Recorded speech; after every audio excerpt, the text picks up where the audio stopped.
Hey everyone, welcome to the show. We're just getting a few things set up. You kind of caught us with our flies down, so I apologize for that. But welcome to the show. Glad you're with us today. As you know, Mr. Ben and I are getting the reversal of our interview with Discord's domain from last week. So here we go. But first off, I should note we have content to go through.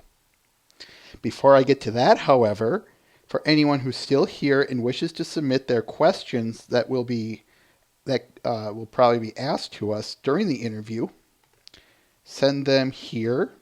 You can post anonymously, um, so if you're camera shy, go ahead and uh, just post anonymously. I'll probably answer them. All right, let's get to the announcements.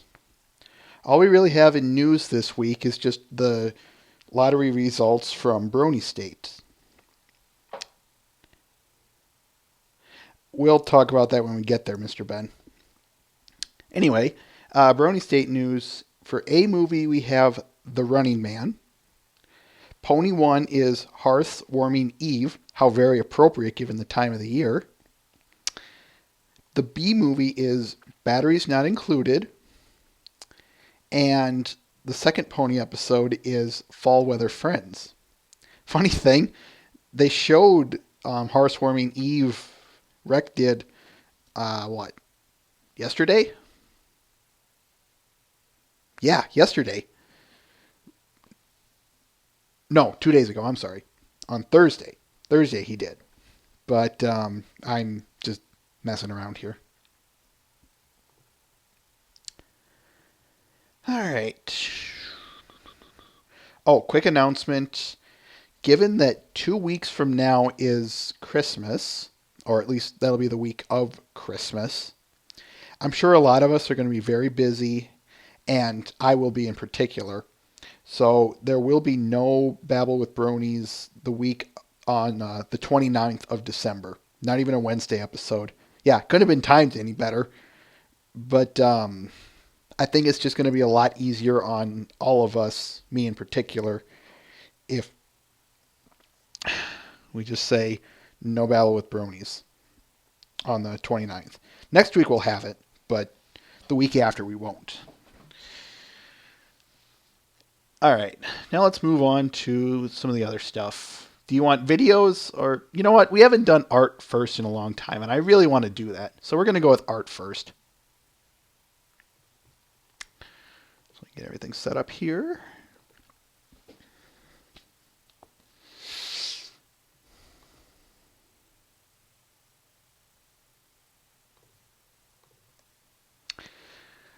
Let's go with, oh, who should I say first? Let's go with Pixel Kitties. I tell you what, though, these artists know how to move fast because they this was released pretty much um the day right after or this was released the same day as season 3 episode 6. It was really quick. And I apologize for the screen resolution, folks, but here's the link. So yeah, this one is a bit of an old one, but hey, this wouldn't be the first time we've gotten art that was basically a week ago. And I didn't show it. I could have shown it um, last Sunday, but that would of course violated my no spoilers rule. So here we go. Lovely piece. I really like this one. Yeah, she stuck with the whole I don't trust wheels piece on this. That I do like.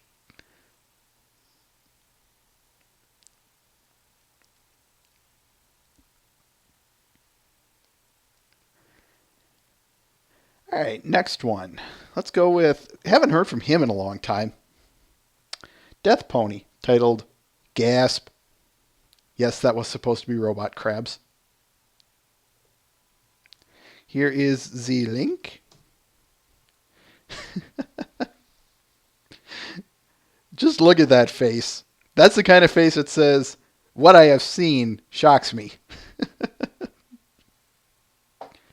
And I knew he was going to. He was going to. Yeah, yeah. My brand. I knew he was going to pick up on this episode, and I am so glad he did.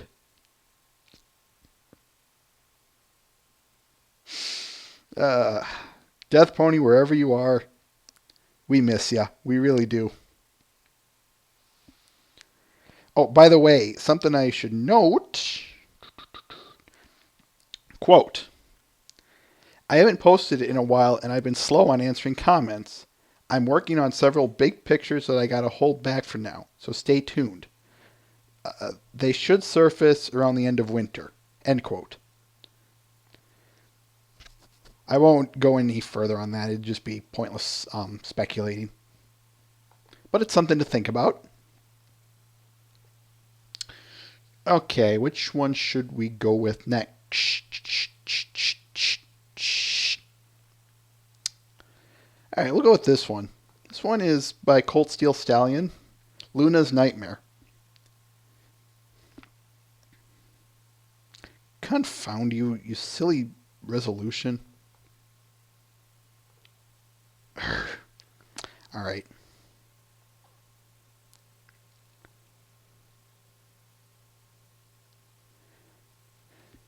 Face your fears.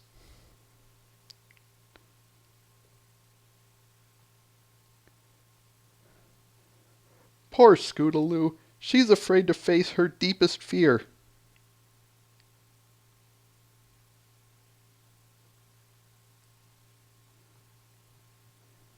Kinda sad, though. Every pony should face their own fears. Hey, sis, what are you doing tonight? Uh-huh, Mr. Ben, I was just waiting for that. Dun dun dun dun dun dun dun dun dun dun dun dun dun dun dun. Sorry, gotta.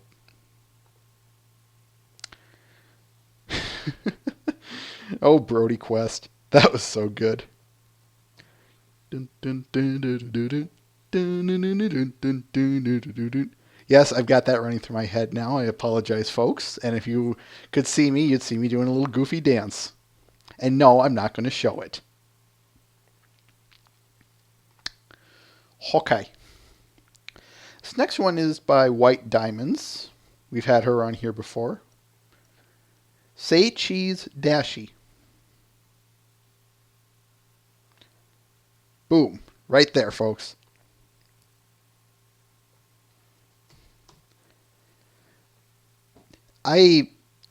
What more can I say, folks? She does amazing work. She really does, especially some of her finest pieces. If you haven't checked her out, check her DeviantArt out, I should say. Check her out. She really is worth your time.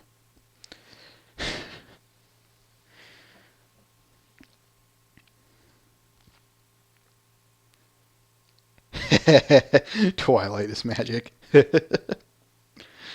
That's I thought it was just because no, that's the reason. Good silly stuff.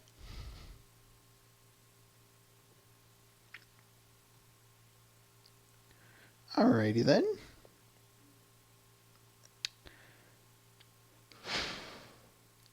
Let's go with this one. This one is excuse me, titled That Sound by Citra 360. This one also comes from the previous episode last week. Here is the link. This is one of the first pieces he's done in a while in which it's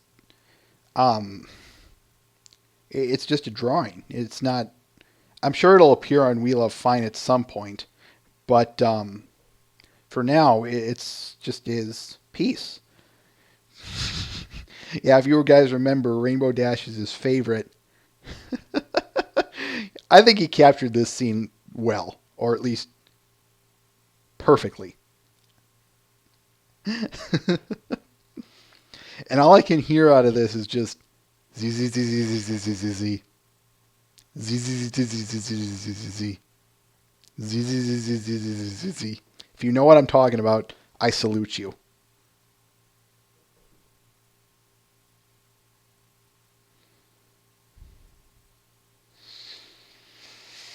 Yeah, it didn't say it's going to be on We Love Fine. And like I said, it could, but I couldn't tell you. Speaking of Citra, now this next one I absolutely love. It's just absolutely brilliant.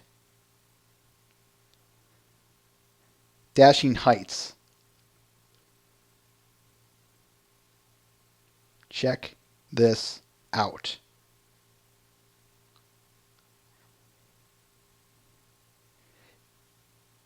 In my humble opinion, folks, this is easily one of if not his best work to date. Yeah, it's that perspective in particular that really, that and the eye flow, the intended eye flow. He knew what he was doing here, folks. There's no doubt in my mind he knew exactly what he was doing, and he did it perfectly. I said it was flawless, sublime, truly a masterpiece worthy of his talents, and I still stand behind that easily. Yeah, I was just going to bring that up, Mr. Ben. He has this as a t-shirt as well. Check it out.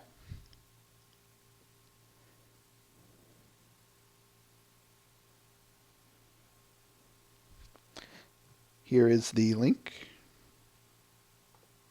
Doink. So it's completely all over. Basically, wear his whole shirt on your painting. Makes sense. Wear his entire painting on your shirt. That's what I was trying to say.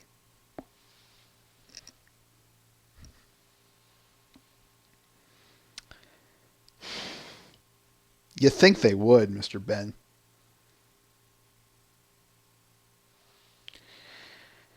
All right. And to finish up, this one's just kind of a for fun, but he does offer it for you. So, yeah, I do want to cover it. Derp Facebook cover. I saw him make this one. Long story short,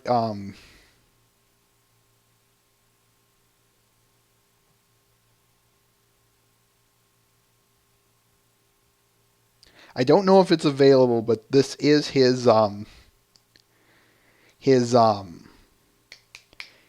you know, he has a fan page which we have linked to in our People We Support page, so you can check it out there. Point is this is his Facebook cover.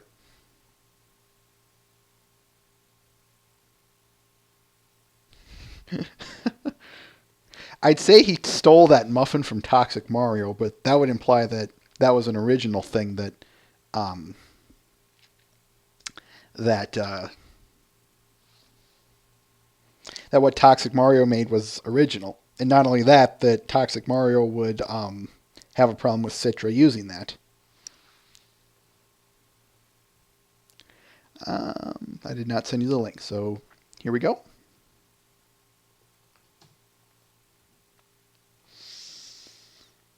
All right, what's next? What's next? Ooh, let's go with this one.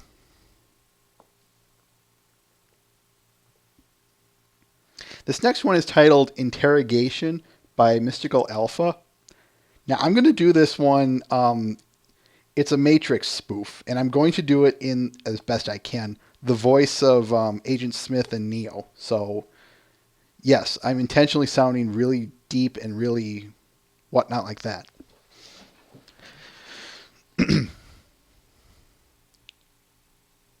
We know you've been contacted by a certain individual, a pony who calls herself Twilight.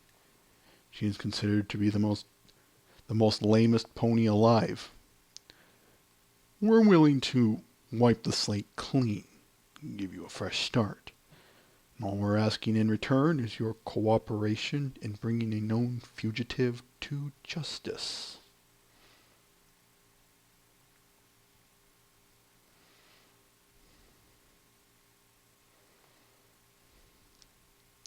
Yeah. Yeah, that sounds like a really good deal. But I got a better one. How about I give you the cupcake and you give me my phone call? You can't stare me with this royal guard crap. I know my rights. I want my phone call.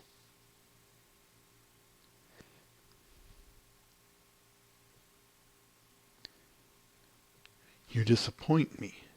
Tell me, Miss Diane Pye, what good is a phone call if you're unable to speak?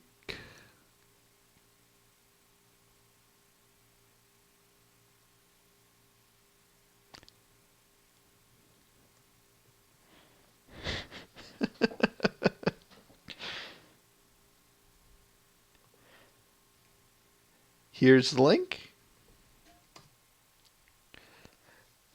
Oh, I love the Matrix. I really do. Good work, Mystical Alpha. I'm glad you parodied what you parodied. I really did.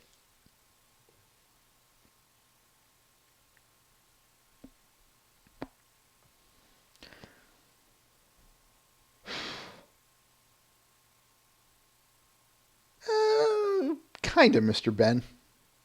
And the only reason I say kind of is because where Agent Smith is Captain Order, Pinky is, of course, Ms. Chaos. So that's the only spot that I disagree on.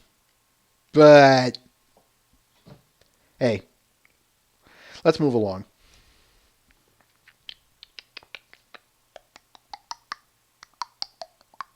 Let's go with Toxic Mario's. Fair enough. This one is titled Rock Bottom.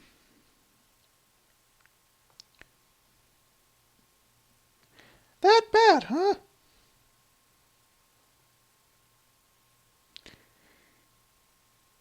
Yeah, it's been rough since I got kicked out of Ponyville.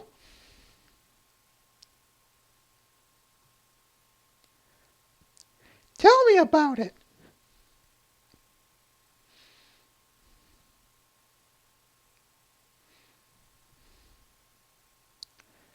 She's talking to rocks, isn't she? Yeah, I know that last one was terrible. I apologize to you.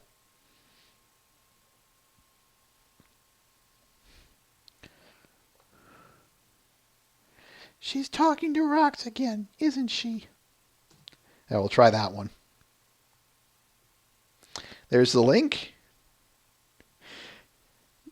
I love Toxic Mario when he's when he does this kind of stuff where it's just completely silly. That'd make for an interesting episode, Mr. Ben. But who knows if that'll even come that day. Anyway, let's move along here. This next one is by our good friend Gray Radian, titled Main 6.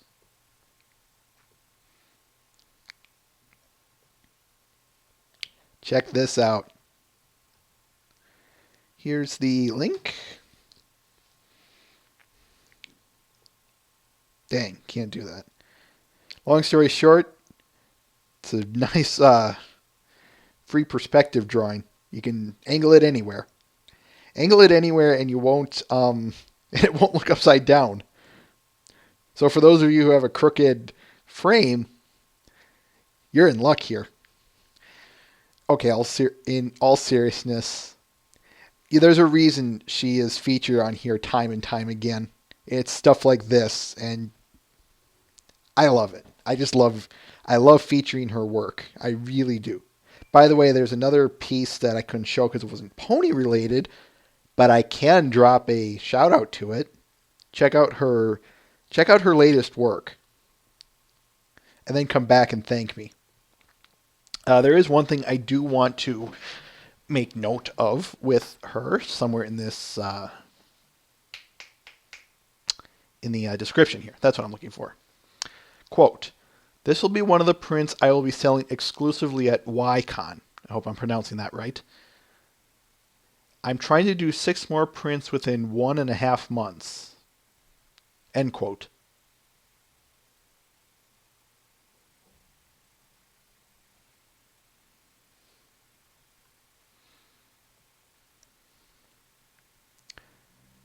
WAI Con. I'll spell it for you in the chat.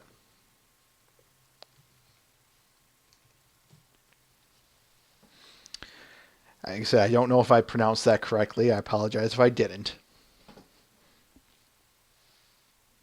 So if you are anyone's going to that, why you no con?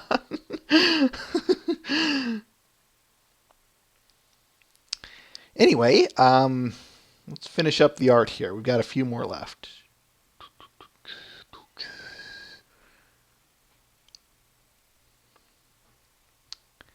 And here we have by our good friend Muffinshire. This was a charity commission he did titled First Date.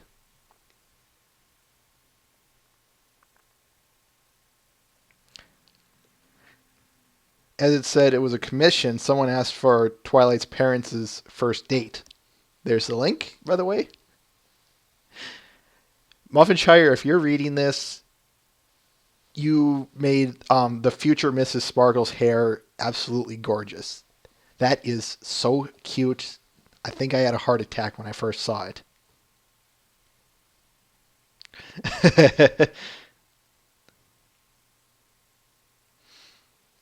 Am I the only one around here who pictures Twilight's parents as Timmy Turner's parents? It kind of in that similar vein. No, it's not just because Twilight and Timmy are played by Tara Strong. Just because I could see that kind of, especially with their dads, respectfully, that they're kind of this dorky goofball types.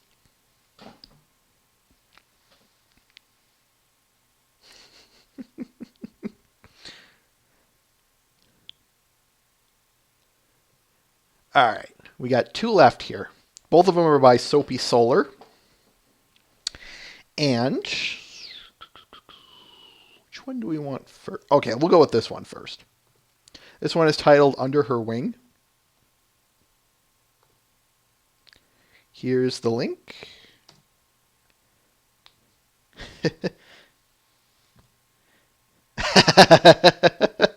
I'm watching everyone's reactions here. And yeah, I think they're very appropriate. Do I really need to say anything here, folks? I think they speak for themselves.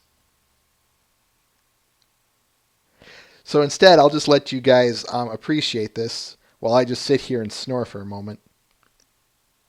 Okay, I'm done.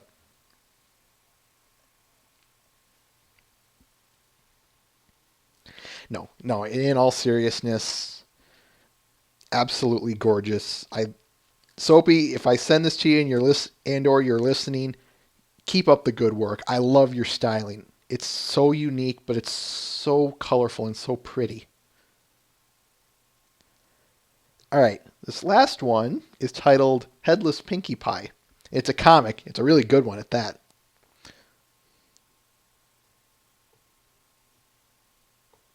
Oh, geez, I just ruined it, didn't I?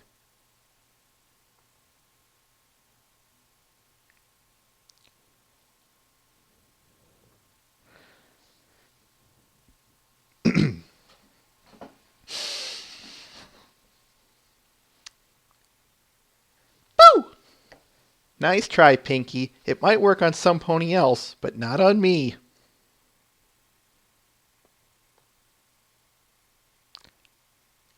Aw, and I worked hard on this too. Hold up, wait for the punchline.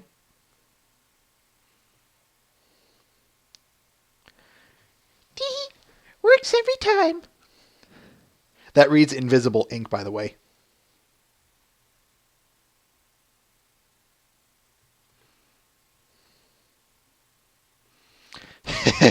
Twilight is magic. Yep, that's the best way of putting it. The ink just disappears. On Pinkie Pie, it makes her invisible.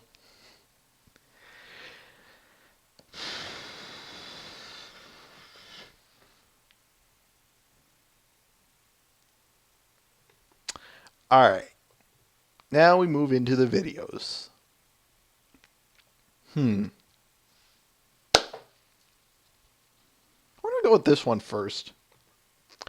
one is titled from Brony Off, titled Brony Mocks Just a Pony, featuring Vexel.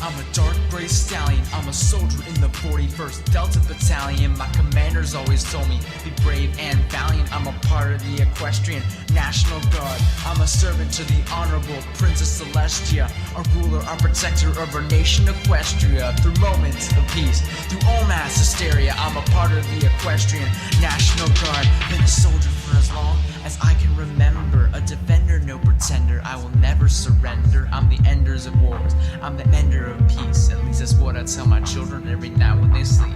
See, honestly, I'm not special at all.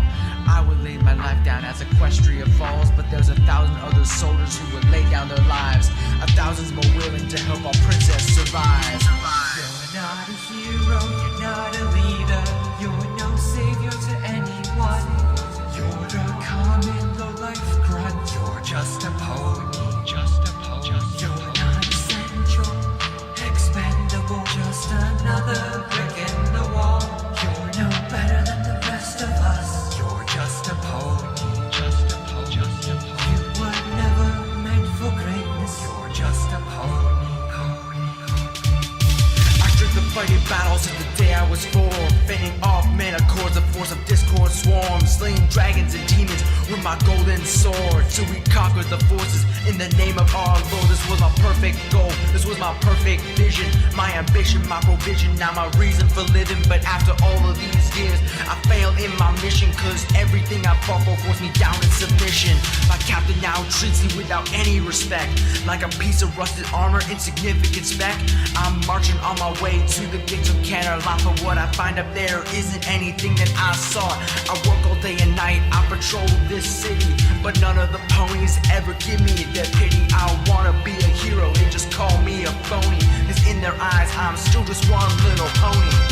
You're not a hero, you're not a leader, you're no savior to anyone. You're a common low-life grunt, you're just a pony, just a pony.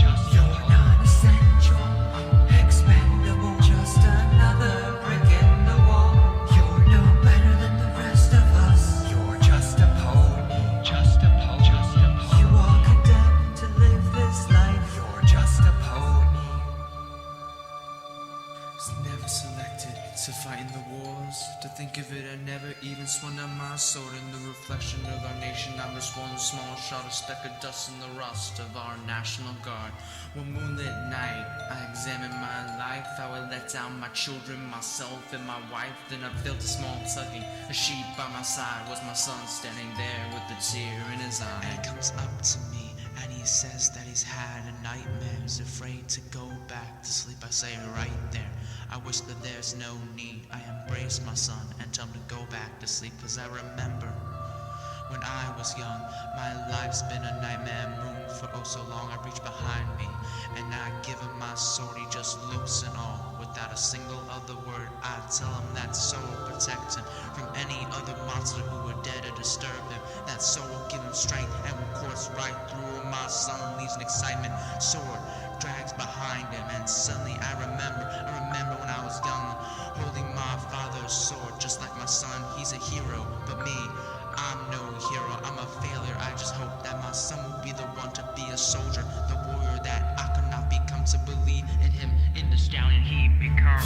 As my son walked away with my heavy blade, I went back to sleep till the coming day. I realized why I was still a soldier. The years of my life began to see some closure. Wasn't living for the equestrian army, wasn't living to impress all the masters that saw me. I was living to protect my family and friends, and hope that one day my children follow in my stead.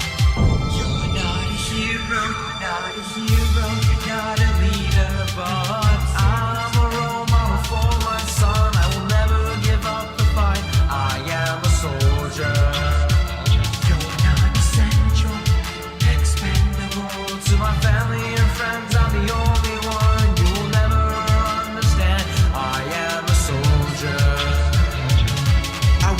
continue to wield my righteous soul, cause I'm a part of the Equestrian National Guard.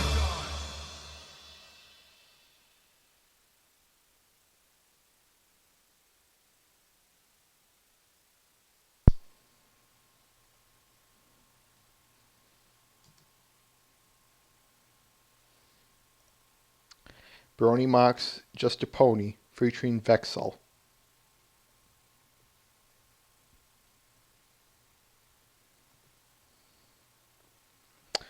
Now these next two are by Vifex. One of them, however, I'm not going to show because of time. Sorry, dude, but I can link it to you guys, of course. This one is his... He did a Q&A a while back, and I didn't report on it because of, if I recall right, it was because it was over Thanksgiving, and I never got around to getting that done with. However, here are his answers to some of those Q&A questions.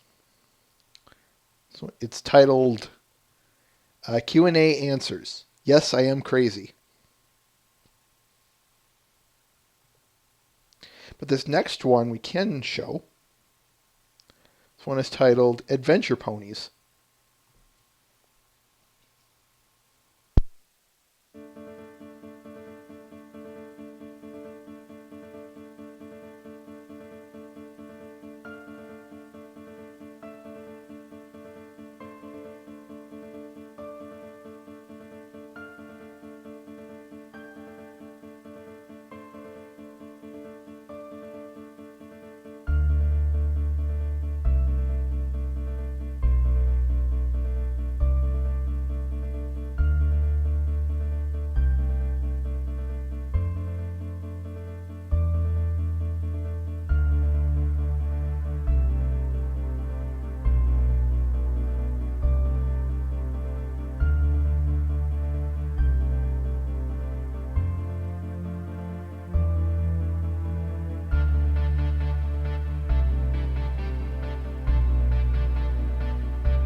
FX's Adventure Ponies.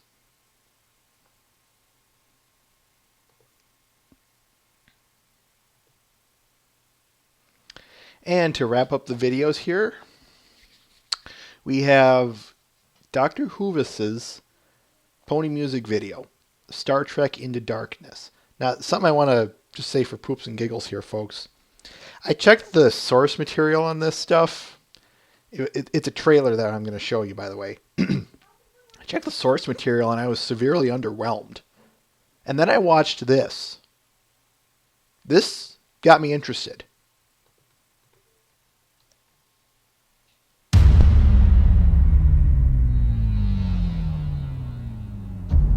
You think your world is safe. It is an illusion. A comforting lie told to protect you. Enjoy these final moments of peace. For I have returned to have my vengeance.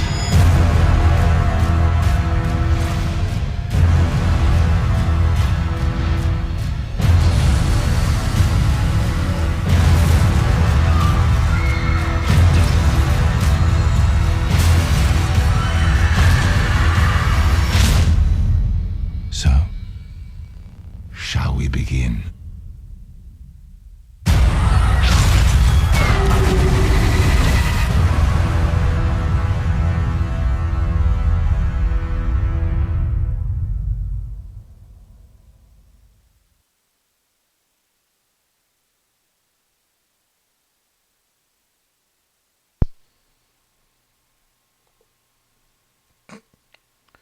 Now that you mention that, Mr. Ben, there's a link, by the way.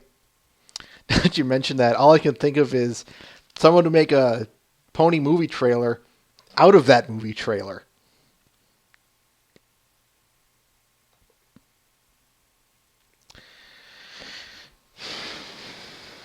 And let's see here. And that does it. So, see y'all next week. We are going to...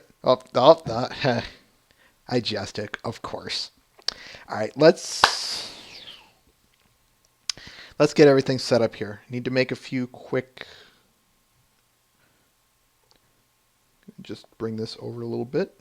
Get everything set up.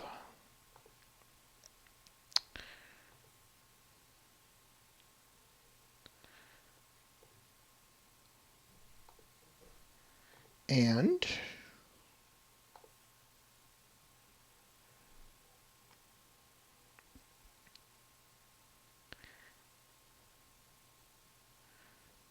oh, there you are.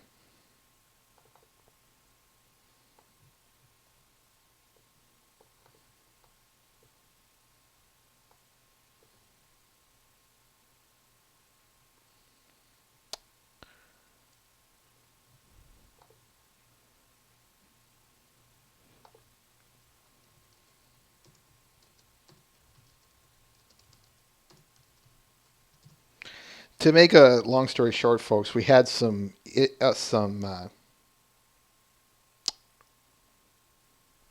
issues, and with the original person who was going to do this, but it's still going to be Discord's domain will be interviewing us. So, making the call now.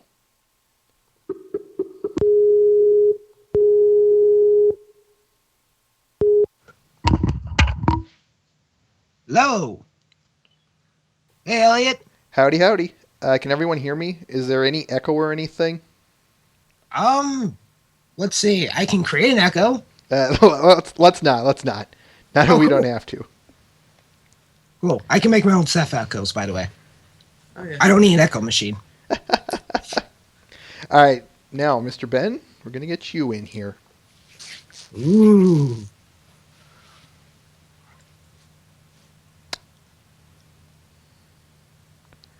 Up here. Add.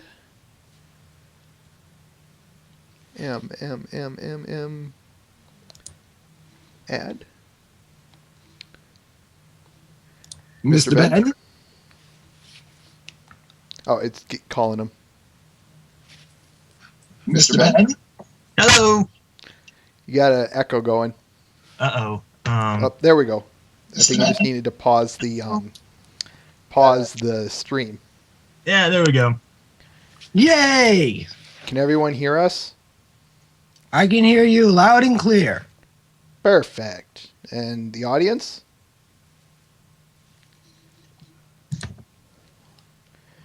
Good. Or as Emperor Palpatine puts it, good. Good. Let the interview flow within you.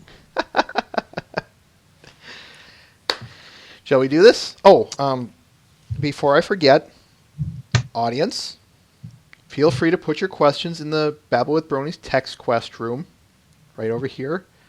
I can't guarantee we'll get to them, but go ahead and put them in there anyway, and we'll get to them if we get to them.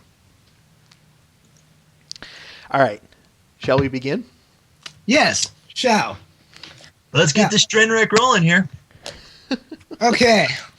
Well, okay. Since us at Discourse War Man are interviewing you guys, let's start with some general questions here. So Elliot, Mr. Ben, how did you two meet and get Battle with Brony started? Well, actually, this was Elliot's idea here. He started doing it himself on November 2011. I was actually just part of the audience for about maybe, what was it, 3-4 episodes, something like that. 6. And Elliot came up to me with a couple of questions because we was on vocal at the time. He was on vocal at the time, and he was wanting to expand out to somewhere else, like say live stream or Ustream, and I suggested going to live stream to him. And there was like a couple of weeks where I helped him out with just general technical stuff like this, and he said, "Well, hey, I'm looking for maybe to moderate, like a moderator for the chat room. Would you be interested in doing this?" And I said, "Yeah, I wouldn't mind doing that." And we've been together pretty much since. Oh, that is actually pretty interesting. I'll fill in some of the, if I may interject, I'll fill in some of the holes here. Okay. We, as you said, we met, he is correct. This goes all the way back to vocal. If you want to know some of the history, I'll let you ask that question later. But okay. He's basically been there since the beginning, since episode 0, he's basically been there for every single episode. Out of everyone that we've had, I don't mean to interrupt, I'm sorry, but go ahead. Out of every single episode we've had, I've maybe missed only about maybe 2. So anyway, when episode 7 rolled around, that was the first interview with Brony State. I'll get to explaining why that was the first and and there was a second one eventually, but for now, let's just focus on this. I needed a moderator because I knew this one was not going to be, this interview was not going to be pretty if I didn't have some means of control over it. And as aforementioned, Mr. Ben has been there since the beginning for every single episode, and I thought it only made sense to say, "Hey, you want to help?" He said yes, and funny story, I only asked him originally to, what I said to him originally was, "I just want your help for this one episode." But I said, Elliot, you're going to be saying to him, "Do you want to join the staff?" And sure enough, I did it anyway. There was just no question in my mind I was going to do that. Oh. Okay. Yeah, now we got that. Okay. Have you seen any difficulties? Well, besides trying to find a moderator, were there any other difficulties that came up the more you continued doing Battle with Bronies? Mr. Ben, would you care to answer that one? Oh, what? I will say this. Elliot may slightly disagree with me on this, but I've always joked that we've had an unofficial motto on the show, and that is, if it wasn't one thing, it's another. Because every single episode we've had, something somewhere has gone wrong. I mean, we have gotten a couple of episodes where everything's more or less smooth flowly, but there's been more than one issue where we've had just technical issues abound. If you go into our archives, you'll see we've got an episode that's split up into 3 parts because it was just the technical issues were just that bad that day. We couldn't help but split it up into 3 parts because it was just sound issues, video issues, intersyncing issues. It just everything that we've had. It's just been one hurdle after another, and most of the time we have gotten over this. I mean, like I said, we've mostly ironed out all of the issues. When I mean me, I mean mostly Elliot, because he's usually been able to figure out what was wrong and find a workaround for it if not taking it out completely. But yeah, it's been interesting. Oh, that okay. Let's see what other questions could I think of before I go to the comments and start fishing for comments from there. Now this is something that you mentioned about problems there. Now besides all the problems that you had for any of these episodes, if you could choose like the one episode where you felt like everything just seemed perfect despite any of the flaws that happened, it just seemed like this will be like one of your favorite episodes even after you do 100 more or even 200 more or Basically, our favorite episode. yes. Oh, which one? You want to go first, Mr. Ben? I can't honestly say I don't really have a favorite episode. Everyone just has like their own unique little charm to them. I will say that the most memorable thus far would have to be when I was not actually part of the crew, when we were still on vocal. Oh God, you're not going there, are you? Oh yes, I am. Oh Yes, gosh. I am. Interesting. We had a couple of very interesting people in our early days. One of which was a guy who decided to impersonate Ray William Johnson show. We're not kidding here. And then we had Wow.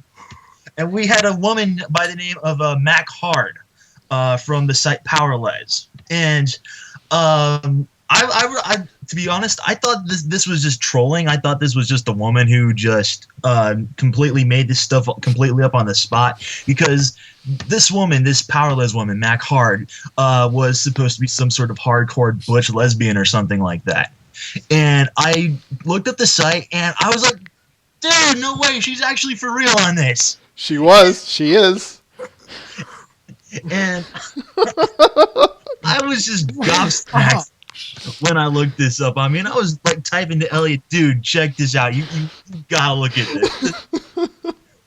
I thought she was playing us, and she was giving us the full thing. She was for reals. A little backstory on this. This was episode 3. This was still on vocal. And how was it? She was just browsing by, and of course it was still titled Babble with Bronies at the time. It's always been that. And I'm guessing she just, if I recall right, she said something akin to, well, just, here we are, adult men liking the franchise My Little Pony. I don't think she was fully aware of the brony phenomenon at the time. But, she dropped by, and yeah, then she basically asked us this video question on this stuff and whatnot, and dropped the whole Powerless advertisement. Wow. I am really speechless right now. I did not know it that whole scenario happened, but I'm still trying to process this right now. Oh man. Like I said, Okay. I mean, we weren't really expecting that to happen. I mean, I know Elliot wasn't. Who plans for that? Who plans for that? But I don't know what Elliot was more surprised in, just the fact that it happened, or the fact that I came to him later and said, "Dude, she was real on this."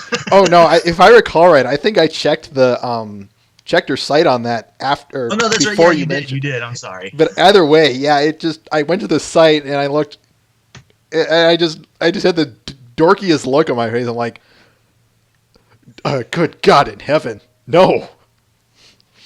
But ironically, or I guess maybe surprisingly, we have never had anything akin to that since.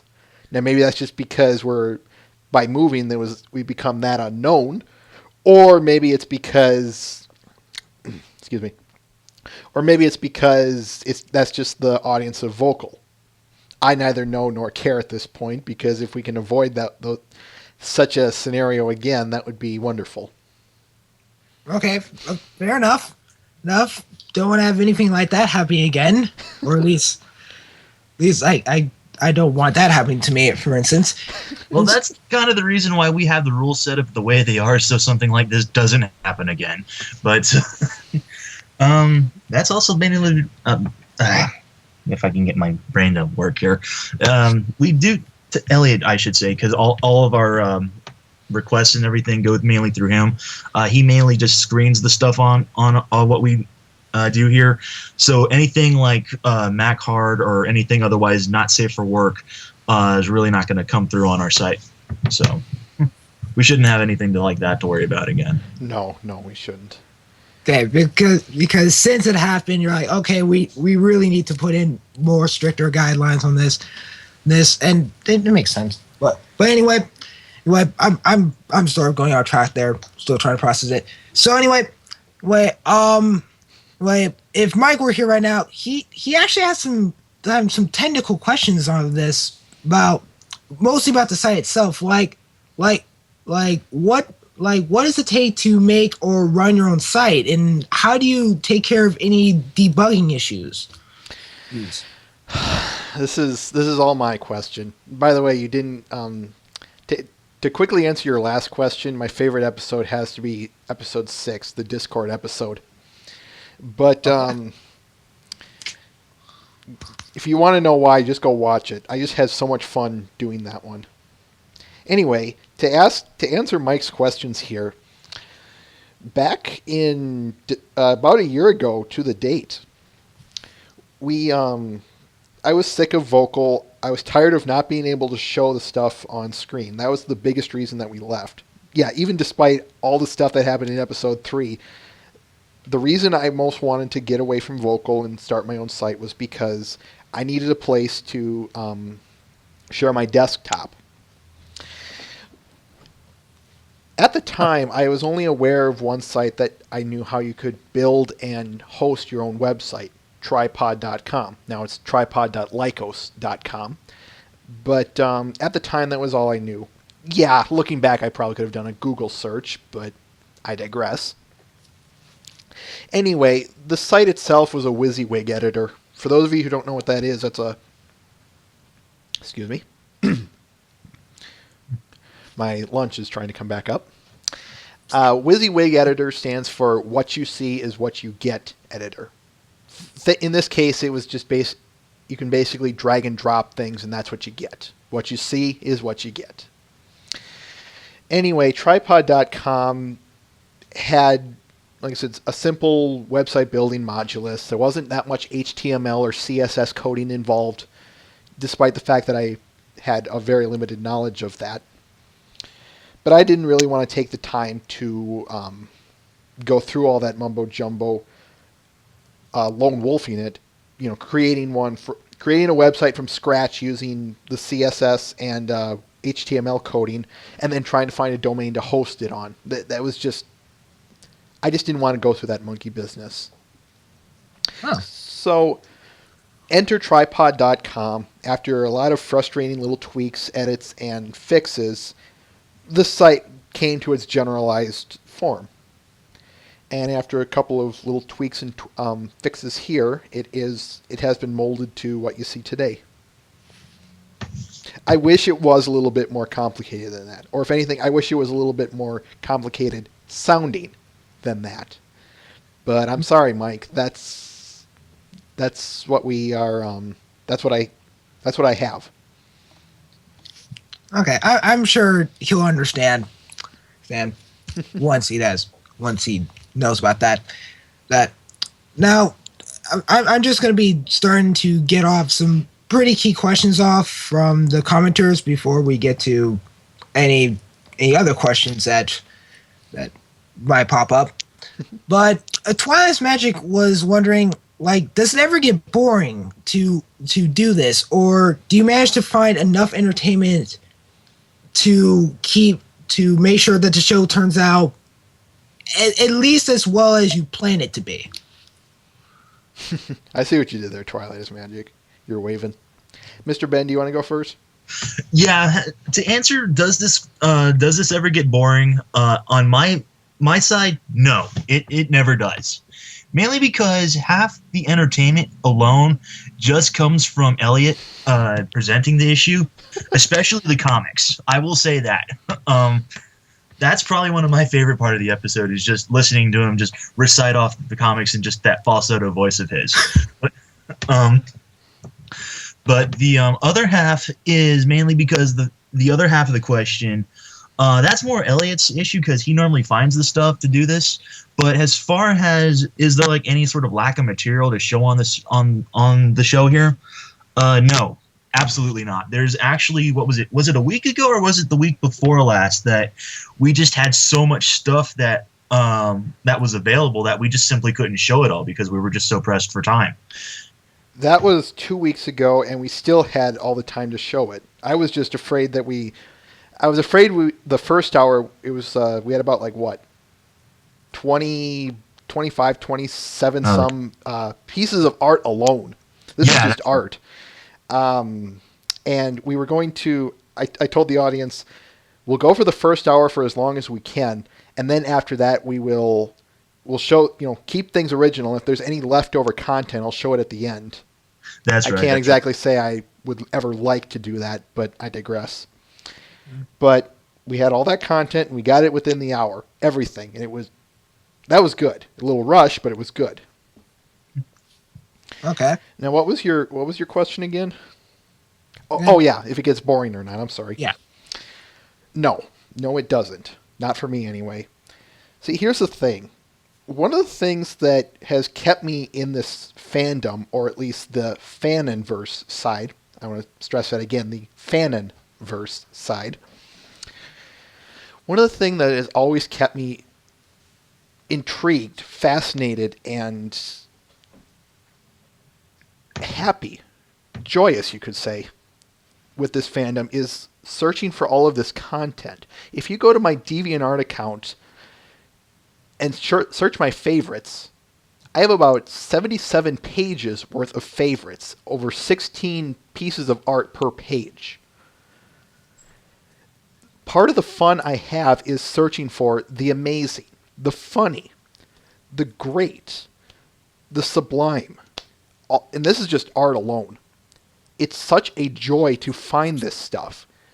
As I tell one artist in particular, just when I think you've outdone yourself, you just keep right on drawing.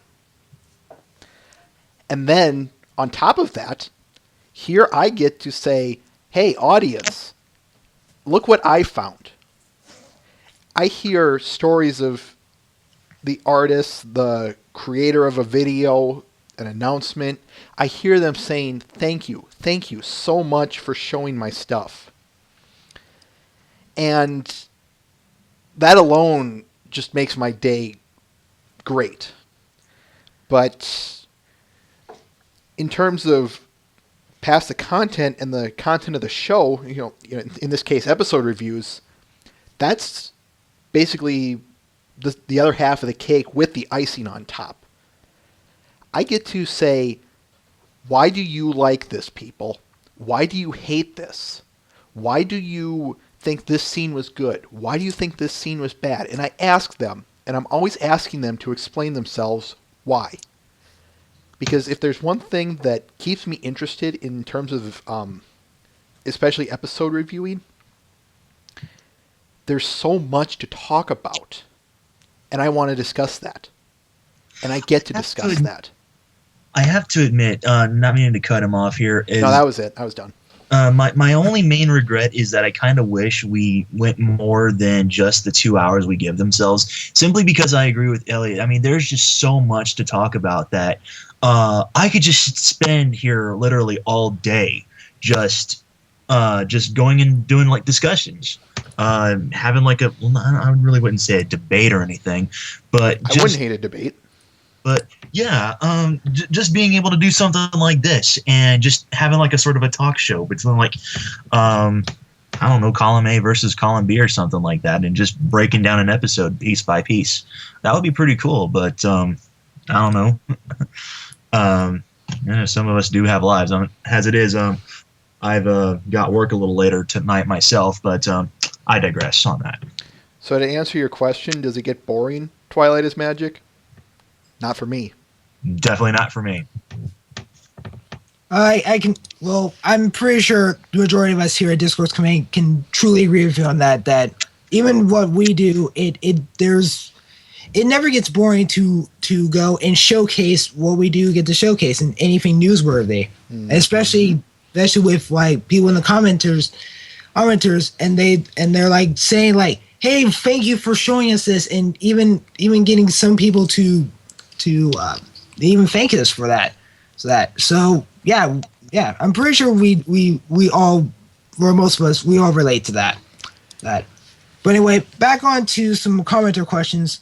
There's a commenter by the name of BobTrob321, and his question that hasn't already been asked already is since you've been doing Battle with Bronies, have you seen a particular rise in popularity since when you first started to like now, and how have you noticed it? I probably have noticed it since you guys contacted us during the first time. We're like, wow, and but have you noticed anything in particular? Yeah. Go ahead, Mr. Ben. I'm sorry. We've noticed I wouldn't say a significant increase. There's been where we've had people come in, we've had people leave. We've had about, on average, about maybe 8 or 9 people on our first phase on vocal. But then when we went to tripod, I mean, it sort of like dropped down to just, if you look in the archives, if you go through each one of our episodes, you'll notice that there's a significant number of episodes where the only person in the audience is just me. And even then, if you go through the video, and even if there's like about maybe 2 or 3 people in the audience, I'm like probably the only person providing any sort of commentary, regardless of whether it's just insightful discussion or just my personal brand of snark. My only noticed that we actually got a significant increase in viewership about a couple of months ago, I think, ever since the second Brony State interview. And it's only been about, I think, 5 or 6 weeks we've actually had about maybe a grand total of about more than 5 or more people here at any given time. Huh. In my humble opinion, I want to go just a little bit further on that, Mr. Ben. To be honest, I haven't seen much of an increase in anything. It's been roughly about this from day one to, well, whenever today is. We've just always marched on. But despite the low numbers. Huh. That is actually quite interesting.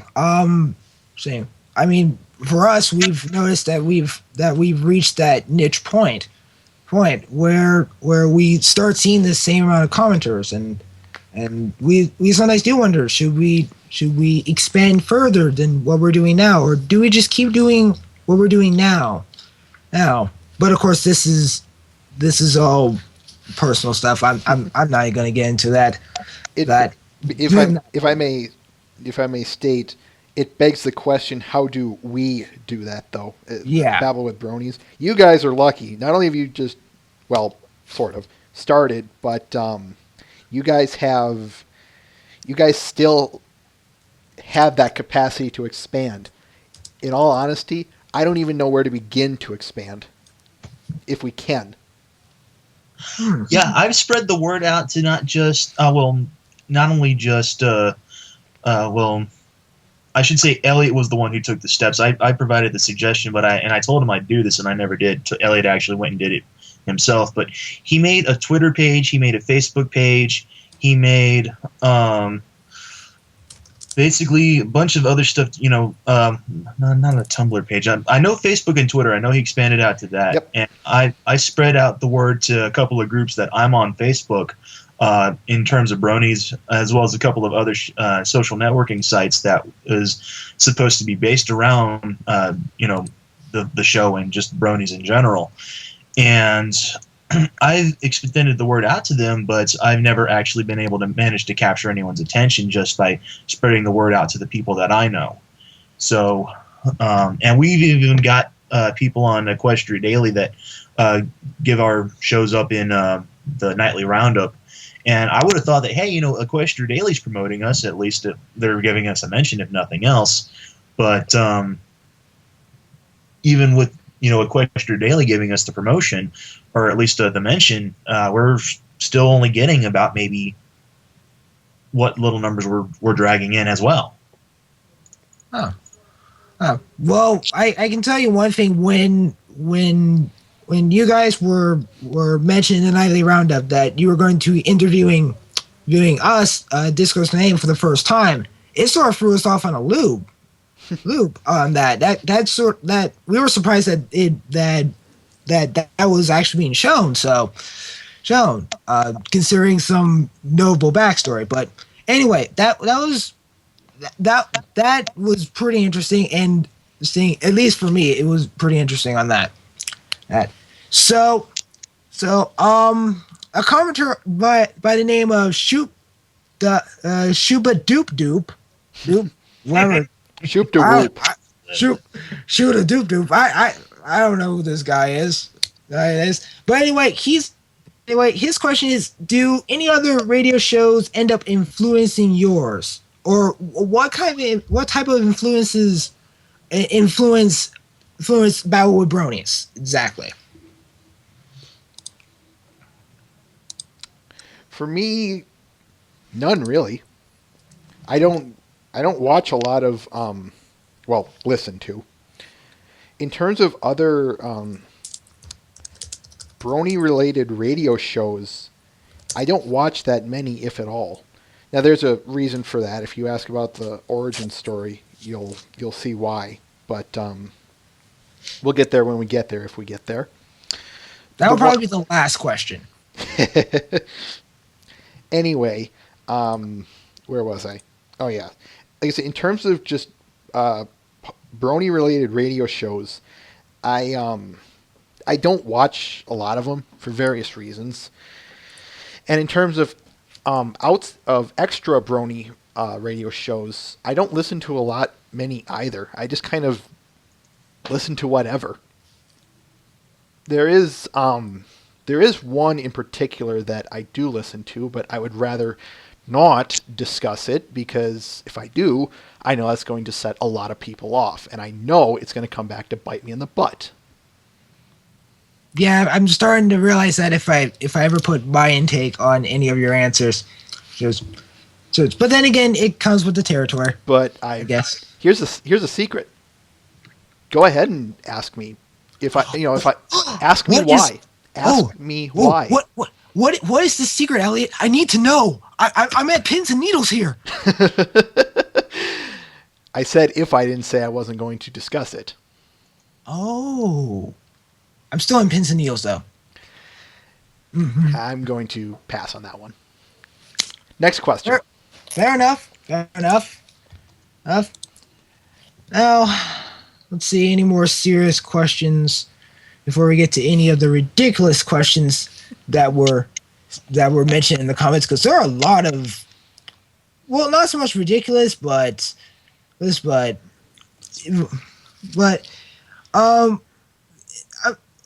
just gonna skip on to the origin thing because I need to figure that one out, because that right now that is the one thing that's going through my head as of right now. Now, like before I get to any of the any of the, I'm gonna call them joke questions, but I'm pretty sure they're being really serious about it. but you're mentioning you mentioned about this origin story, and you got me pretty curious. Like, what is this origin story per se, or at least if you don't want to explain the full origin story, then you can just give an abridged version of it. All right. As you probably heard, Babble with Bronies was started way back in November of last year. It aired specifically on the first episode aired specifically on November 19th, 2011, but there's a little bit more behind it that does need to be explained. Way back even further in about early October, maybe even as early as late September, I'd gotten into the fandom about on September 13th, 2011. And this is part of the reason that, and this is also, I'll be explaining why I don't listen to other Brony-related talk shows. I listened to a few, I went there, and every time I went, they disappointed me severely. They disappointed me because it just felt like it was vapid, pointless conversation. Stuff that I'm not interested in, stuff that you can kind of tell the person I am right here, people. I'm not interested in listening to Fluttershy as a tree 100 times, and 100 times everyone laughing. I'm not interested in sitting in the audience basically only providing for you star power, or if anything, hey, we've got 120 audience members, we must be the best. Spare me. Anyway, and there's some other sins, you could call them, of other talk shows that I try my damnedest to correct, but that's another story for another day. So I sat there wondering, okay, so there's, so we have all of these talk shows out there that just irritate me badly. Is there no talk show out there that talks about some substantial stuff, some stuff that offers, like, I don't know, why season 1 episode 14 is so good, why episode 7 has a really great story to it? Is there nothing out there that discusses this stuff in a substantial, well thought out measure? And then the answer dawned on me. Why not make it myself? Why not do that myself? Thus, that idea was born.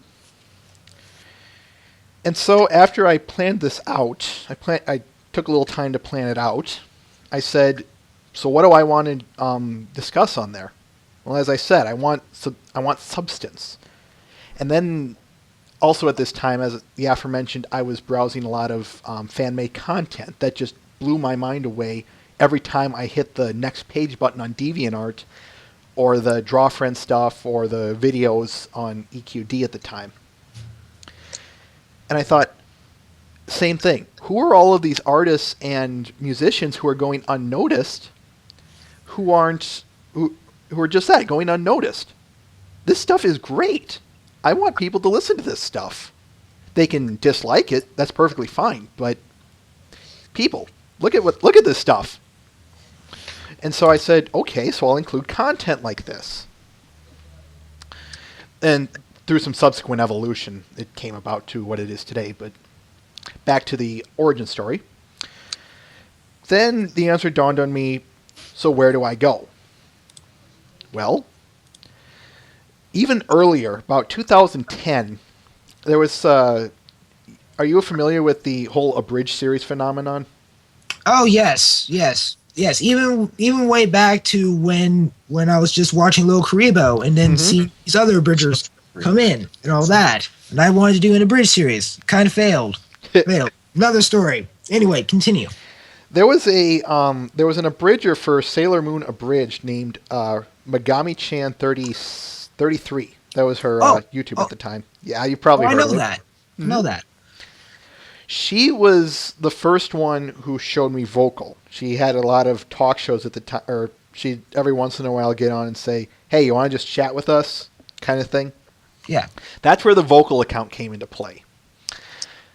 And then I thought, well, why not just do it on vocal? It's right there, and It's right there. I've got everything set up, and hopefully at this point, it will have everything that I want. Well, as we've eventually figured out, that fell through. But that's where it started up. And I said, all right, let's do this. I submitted my first episode synopsis to Equestria Daily on the, 18th, 17th, 15th of November, 2011. And from there, I knew at that point there was no return. And, well, long story short later, here we are. Wow, that was a beautiful origin story. You can stop Right. flattering me. No, I'm serious. I'm serious. Serious. Like the attitude that you had to go into this. It feels so relatable at this point. I can't imagine why. Right, I know it. No, and it still surprises me when people are like, "Wait, that hasn't been done before. Why don't I do that?" And that still surprises me on that. But that's just me. That's just me. Okay. Anyway, on to some less than serious questions, but you can still take them as seriously if you want to. Now, we got a two-part question from a commenter by the name of Seekin. Again, and Seekin wants to know, out of Friendship is Magic, what are you and Mr. Ben's favorite episode and favorite pony? I've babbled enough. You want to go, Mr. Ben? All right. My favorite pony right now is a tie between Pinkie Pie and Twilight Sparkle. My favorite episode thus far has to be Magic Duel with probably Hearts and Hooves Day as a second close. Okay. Elliot? My favorite pony is Pinkie Pie. She probably always will be. And, well, yeah, she probably always will be. But Pinkie Pie, Pinkie Pie, Pinkie Pie, all the way. My favorite season 1 episode is A Dog and Pony Show. And don't ask me why. I'm saving that for when we get there in a few weeks. My favorite season 2 episodes are the finale. And I know people are going to ask, well, what's your favorite one that isn't the finale? Luckily, I have an answer for that. Season 2, Episode 19, Putting Your Hoof Down. And thus far, my favorite Season 3 episode is also Magic Duel. Oh, that is quite interesting. Now, I got a question from Radio Jank Pony, and this question is, why is Scootaloo best pony? Oh, not my question, Radio's question. That's an odd way to say Pinkie Pie. I was going to say, if we're sticking to the CMC, that's a funny way of spelling Sweetie Belle. Agreed.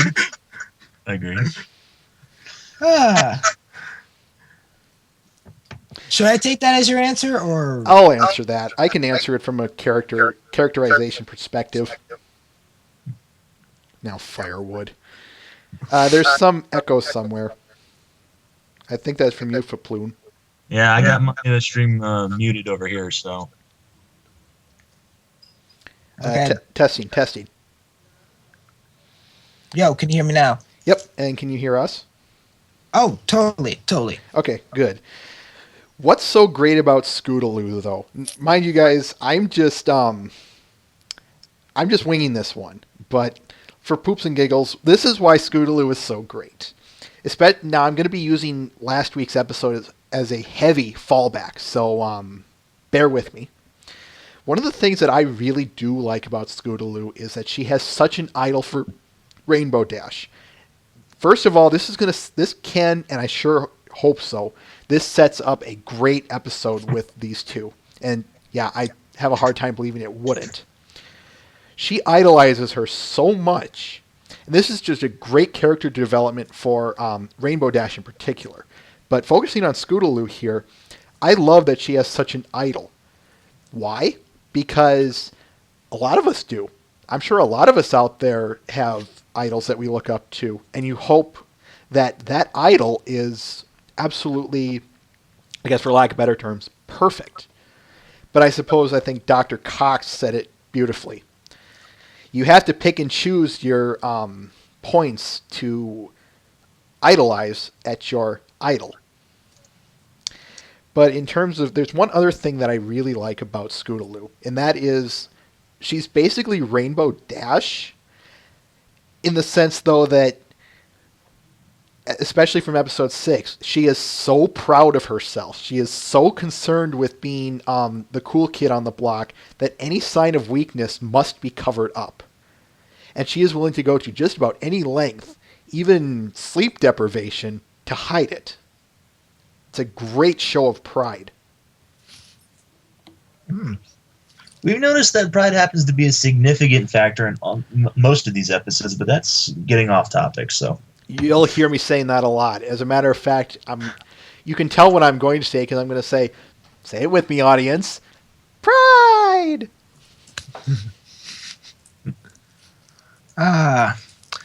Okay. That explains that. Which would probably explains something else, but anyway. Now, I got another question from Twilight is Magic. Now, if you let's assume that you normally live in Ponyville. Which part of Equestria would you like to visit on a holiday? If we naturally lived in Ponyville, you said? Yes, if you just normally lived in Ponyville. We're assuming that. Where would I go? Oh, I think I would know. The Mild West. I'm not... What? I almost have expected a Brayburn impersonation there. Oh, no. You're not getting that again. Not yet. Not unless there's a comic involved. Okay. That still scares me. Hi there. I don't know. I'd probably either head up to Canterlot just for the heck of it. If not, I'd probably maybe head out more towards Philadelphia, just because we've never actually seen it on the show, and just to see what that's all about. Okay. I'm gonna combine two questions here because they're very similar and why not? Now, if you had to choose between Chimichurri Chonga, or which one would you choose? Oh, that's easy. The Marzipan Meringue Madness, easily. Ditto for that one. Wow. That has to be one of the easiest questions you will ever have to answer. But anyway, this question comes from Trigonominize, guys, and his question is, who is your favorite member of Discord's domain? No comment. Let's say, I'm... I honestly can't answer that one. Fair enough. He's just trying to make us dig our own grave here. Yeah. I'm stepping away from that live wire. Okay. Then I should probably skip this other question about Discord's domain, man. But I might save it for later. All right. Maybe. I'll think about it. All right. Maybe. Okay. Now, a commenter by the name of Suffering Fod is this question. I'm trying to figure out what they mean exactly, but why should I watch the show? I'm assuming they mean Frederick's magic. Jake. I thought they were referring to this one, to be honest. Yeah, that's what I thought. Yeah. Yeah, we read the comments earlier in the week. So should we answer both of those questions? Yeah, I wouldn't say why not. Yeah, why not? Mr. Ben, you want to go first?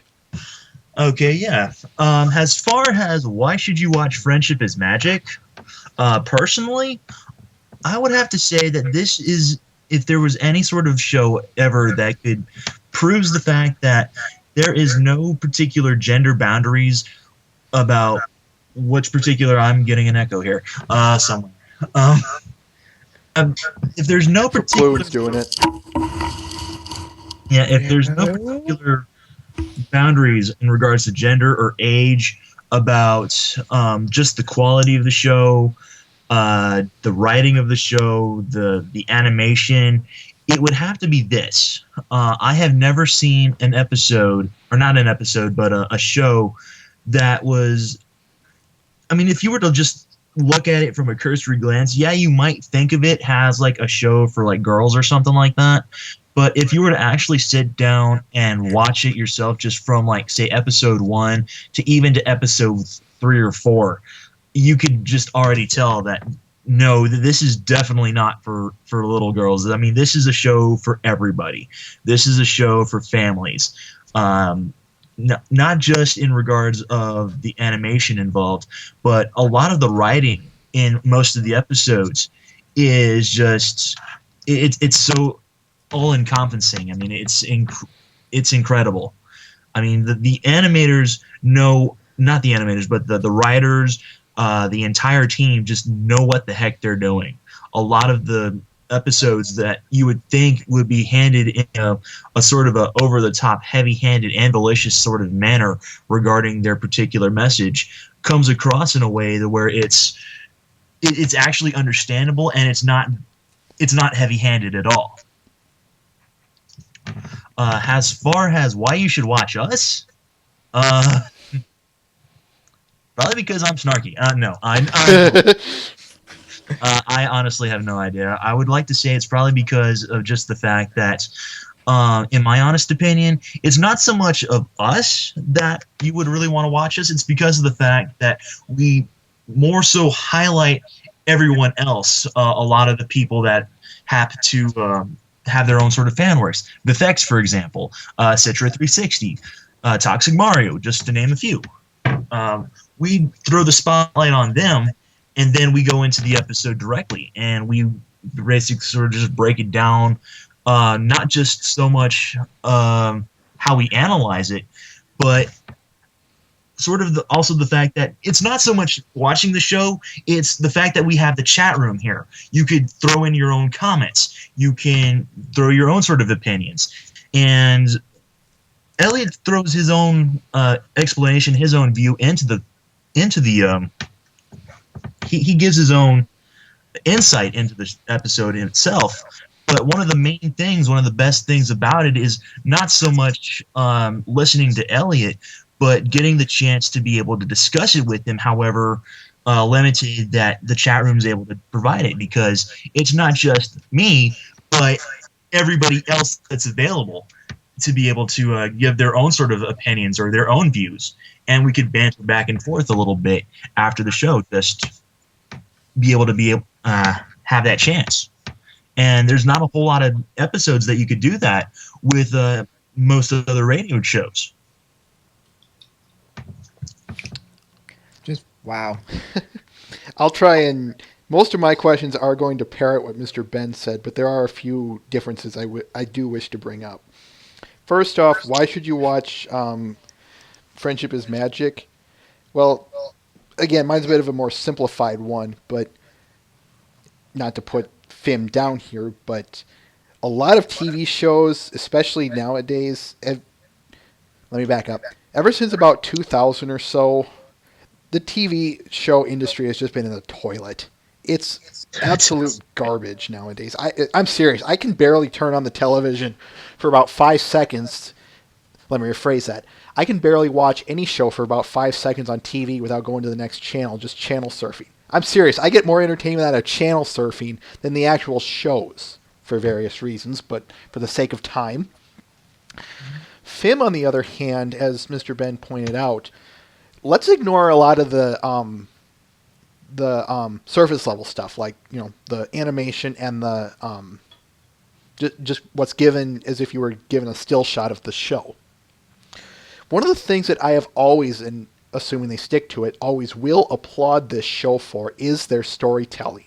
If there is one thing in this world that I love to watch or hear or read is a good story. And every single episode, even if I don't like it, every single episode has presented its story or its case, you could put it. It's presented its case in such a way that it never has ever insulted my intelligence. And that is saying something, because especially even some of the more cliched episodes, or I say cliched in the sense of maybe archetypical, not cliched. That's the better word. The more archetypical episodes, like Season 1, Episode 9, or... well, let's just work with that one because that's the only one I can think of right off the bat. They present it in such a grander way that it's like a breath of fresh air onto that story. And in order to be doing that alone is grand. It's worth my time. I am interested. You have my attention. But to do it, especially in the TV garbage can that we have nowadays, you've got my fan base. Now, why should you watch my show? Well, that's of course far more subjective than... Well, no, it's just as... But that's far more varietied, I suppose. But I will say this. If you are tired of sitting... How do I want to put this?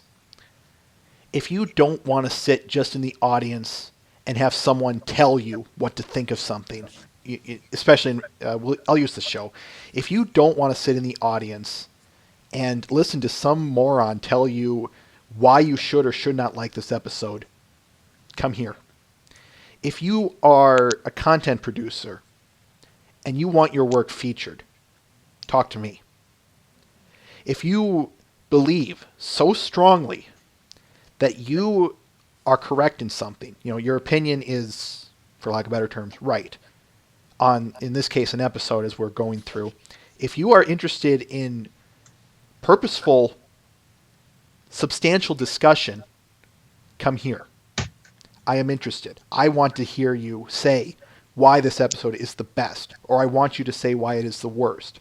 I can disagree with you, and I can say, I don't think so, here's why. But so long at the end of the day that we can say, this episode is good, or this episode isn't good, and after explaining to it,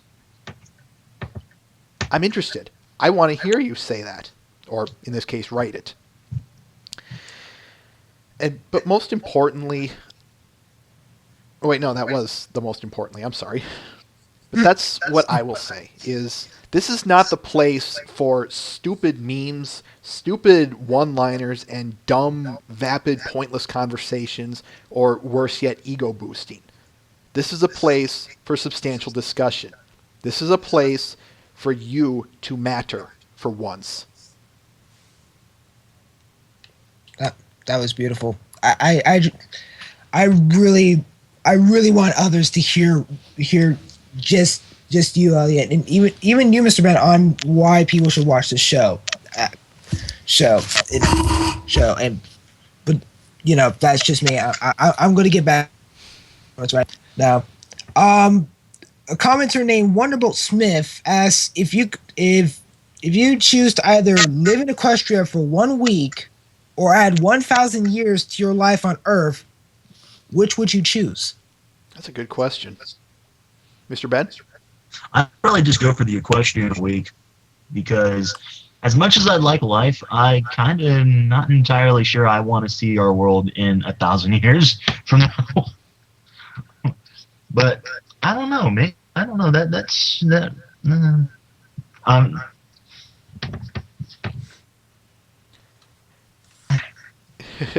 Are you done? Yeah, I suppose. I have to agree with Mr. Ben on that one for pretty much the very same reasons. Wow. Yeah, I kind of agree. Going to Equestria for 1 week is better than living 1,000 more years. But anyway, the commenter known as Ordinary Meh asks, "What's your favorite fan-made content?" And Ooh. I'm going to say so far because I know there's going to be a lot more being processed, but as of right now, Hello? Or oh, for us. yes. Oh, that's a toughie. I'm sorry, I sort of zoned out. What was the question again? What was your favorite fan-made content? As of right now. Yeah, as of Oh. right now. Oh, that's a very good question. There's just so much stuff out there. I really couldn't possibly choose one favorite thing.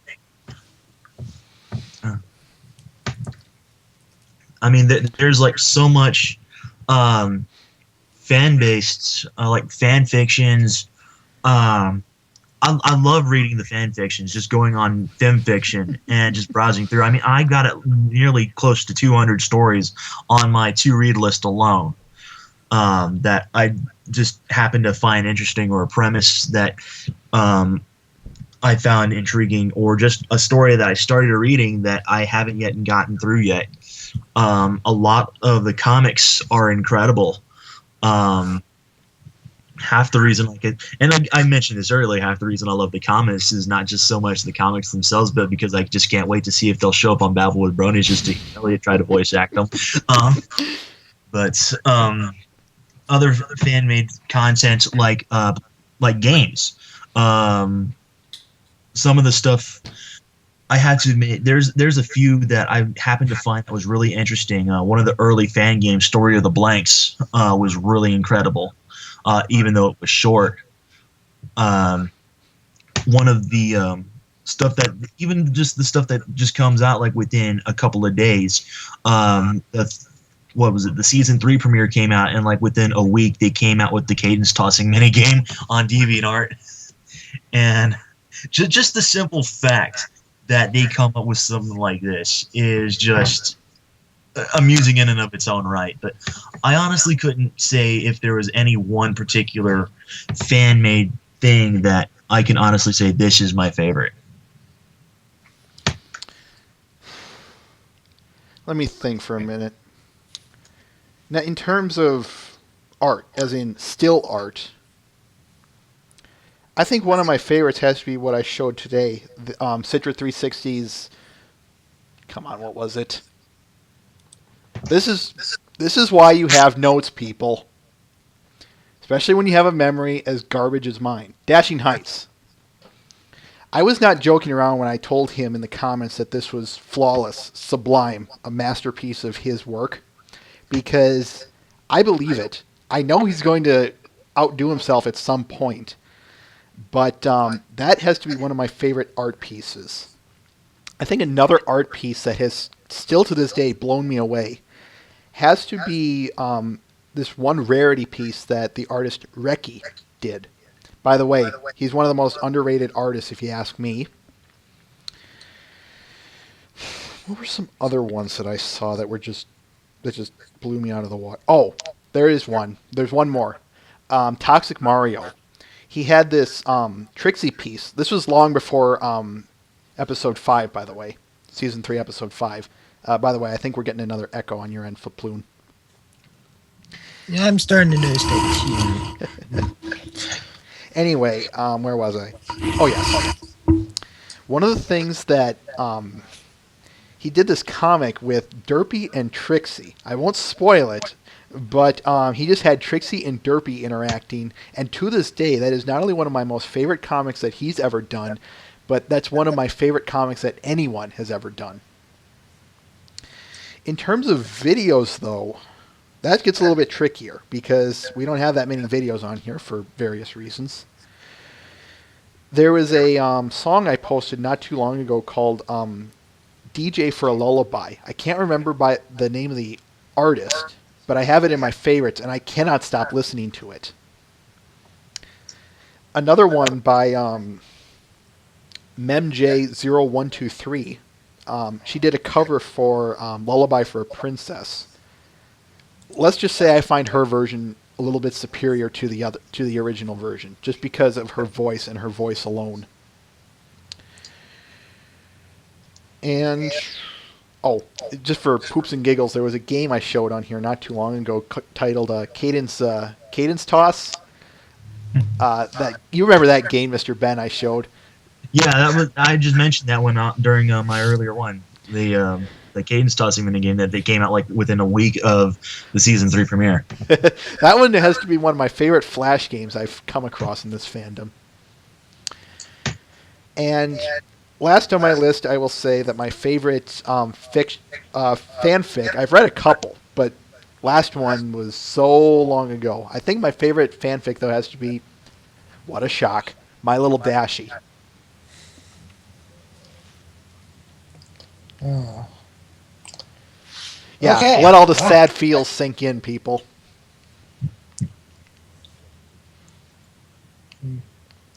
I'm having a moment right now. Oh, excuse me.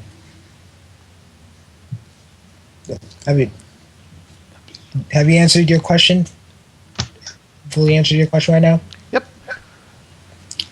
Okay. Okay.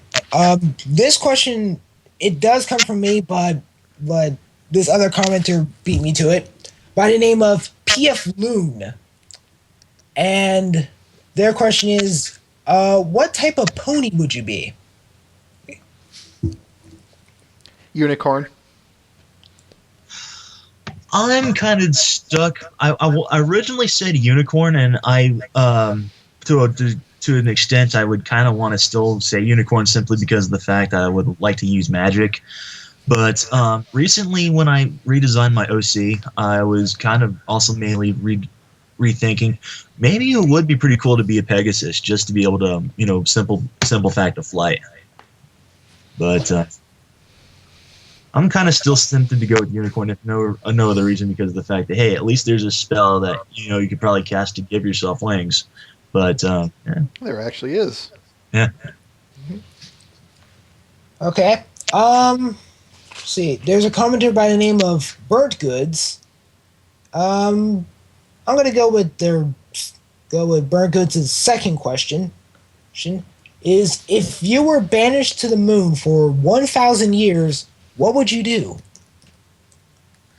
Assuming I'd still be able to breathe with the lack of oxygen, I don't know. Probably toss a couple of moon rocks around. Make some obscene messages in the moon dust for all of Equestria to see. I don't know. I would say, first off, I'd find a way to get back.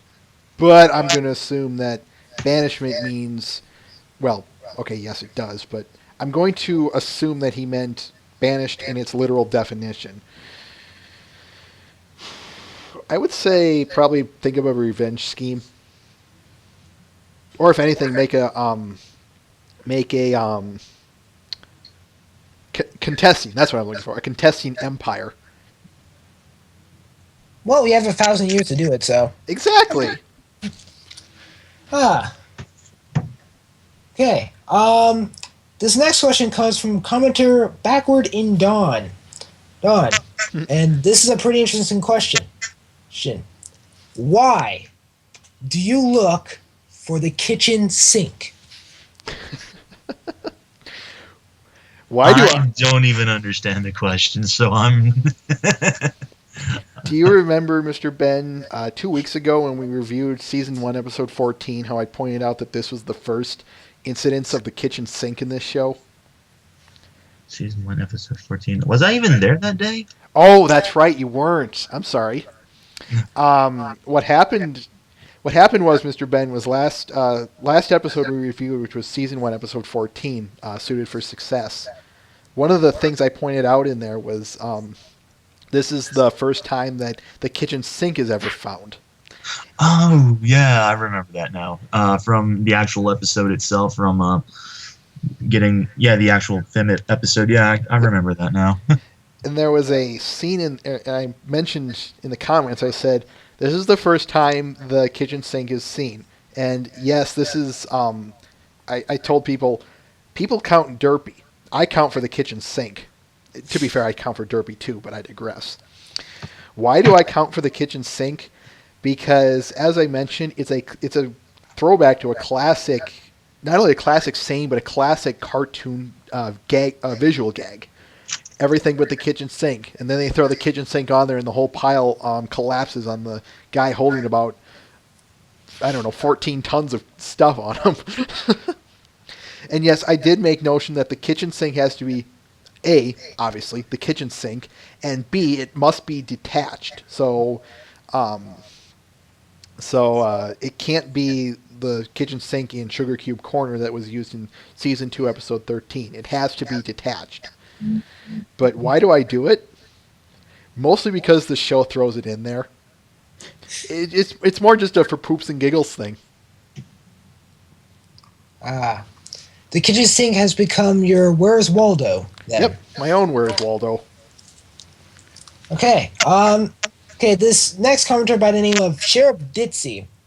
There's two questions involved, and they're actually pretty interesting. One is, Derpy or Ditzy? Mr. And Ben? then, Okay.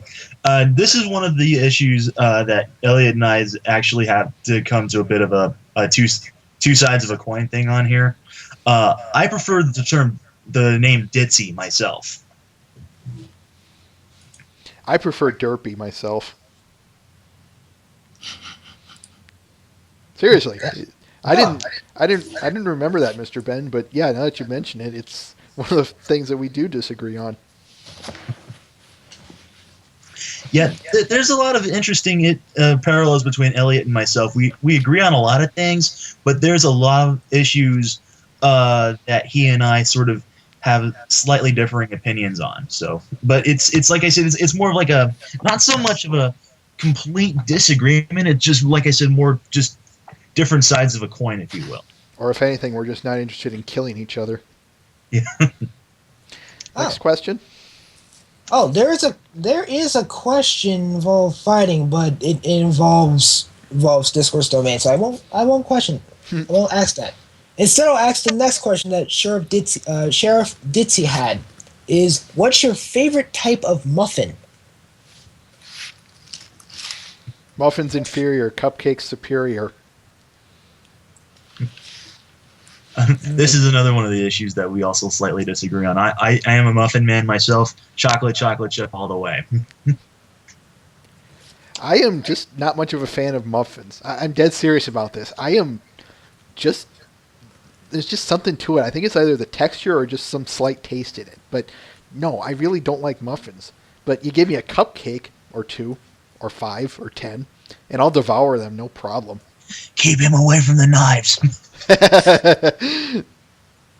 Okay, then I have a question. If it was a muffin flavored cupcake, then would you have it? Ooh. I would, just for the heck of to see how it would taste. Ditto. I say I would definitely have to try it if it was a muffin flavored cupcake. Even if it was a cupcake flavored muffin, I'd probably still do the same. All right, problem solved. That's Well- kind of a big flavor, though. I mean, how do you describe muffin flavor? Just Bran muffins? brand muffins. Well, I'd still try it just for the hell of it. Yeah. Well, if it's muffin flavored, I'm pretty sure it's a good muffin flavor. Yeah, let's go with that. Maybe Yes. maybe it's a chocolate chip flavored muffin flavored cupcake. Okay, now you're really making me hungry now. Well, and the next question I'm looking at is food related. That doesn't help at all. Oh, but I'll ask it anyway because it's food. And it comes from Shoop the Doop Doop, which I know who he is. So I know you. I know where you who live. Shoop the Doop Doop is. And this question is: if you were to possess one object made entirely of ham, what would it be? Made entirely of ham. Could it be steak? The question says made entirely of ham. Well, you're no fun. Oh, all right.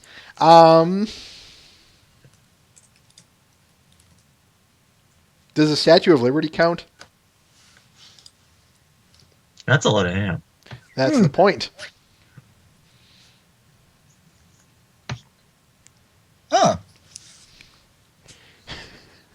Interesting. I just realized there was something called ham steak. I did not know that. Oh yeah, it's basically I've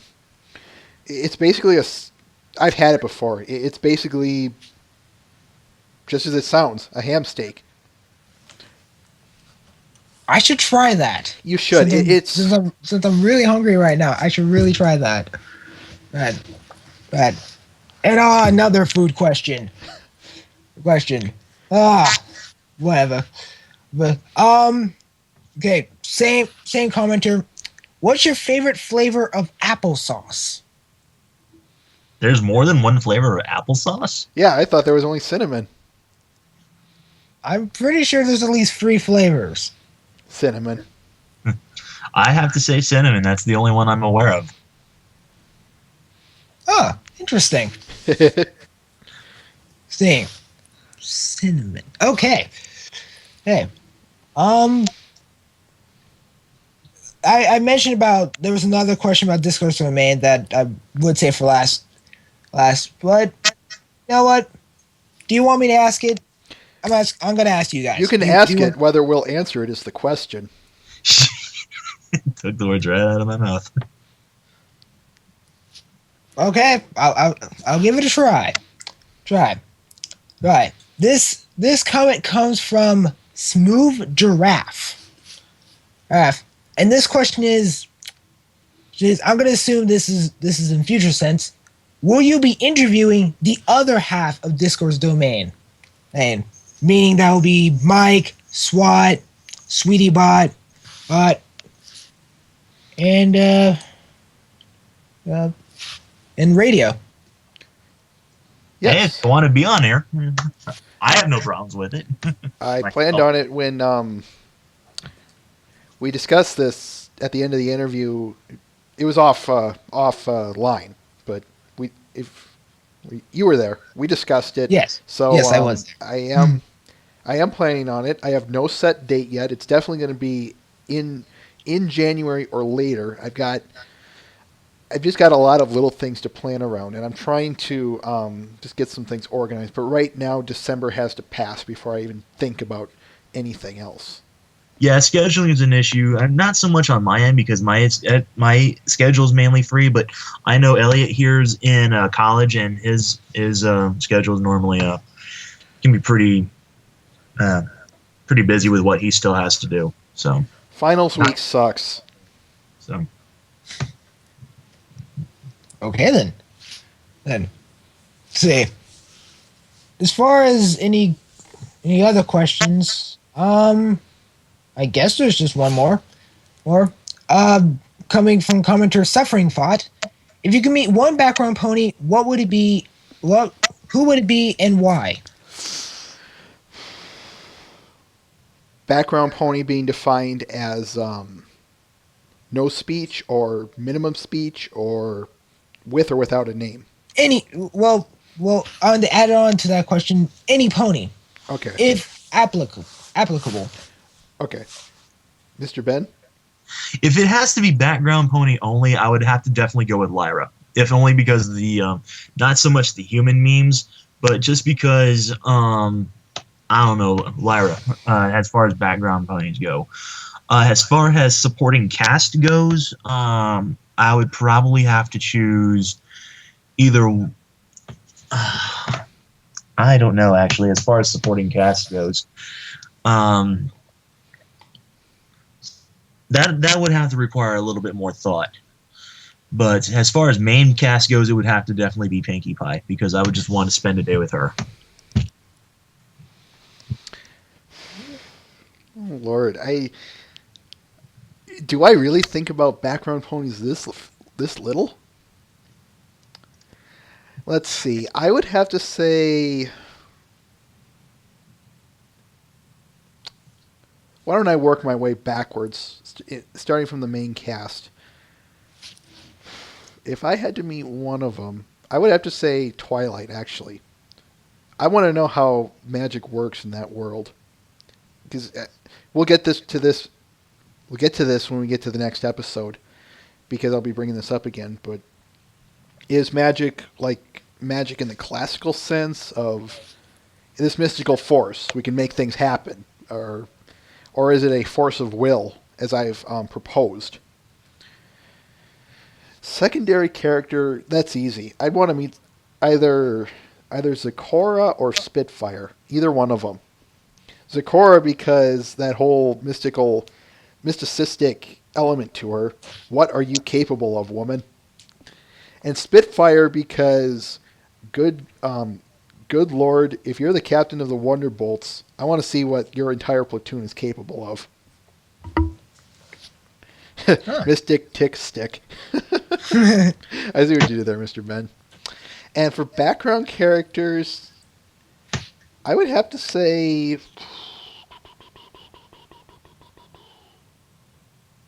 Yeah, you kind of caught me at Lyra as well, Mr. Ben, for that very...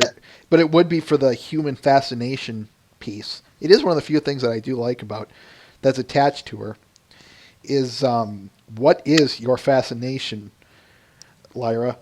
And if... we'll assume it's true since it's entirely fan-based or fandom-made. Then if you were to meet me as a human, I want to answer your questions. I think that would be quite interesting. Okay. Hey. Okay. I'm gonna leave it to just one final comment. Coming from Wonderbolt Smith. It's not much of a question, but it just needs to be said. Wonderbolt Smith says, "I really like your mane." Why, thank you. Really don't have much of a mane to speak of, but thanks anyway. Fun fact, my OC's main color is my natural hair color. Same here, as a matter of fact. Or at least the closest approximation I could find, anyway. All right.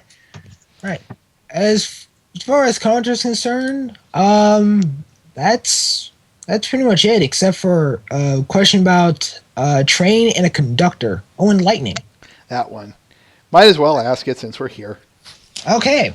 Well, the commenter is Hyper Dude Man, who occasionally would leave lyrical comments during the nightly Mega Threads.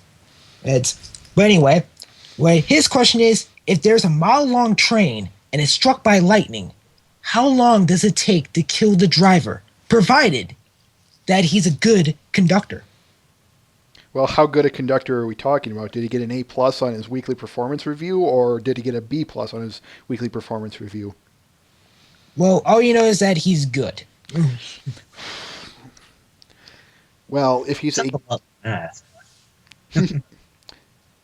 Well, let's see. Light travels at 300,000, about 2.98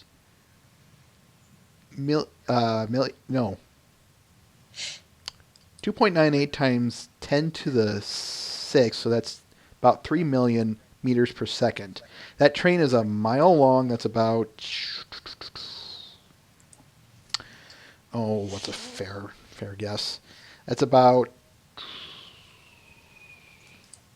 many meters are there in a mile? I know there's like 1 kilometer is about 1.5 miles. So you said, so that's about 1,500 meters.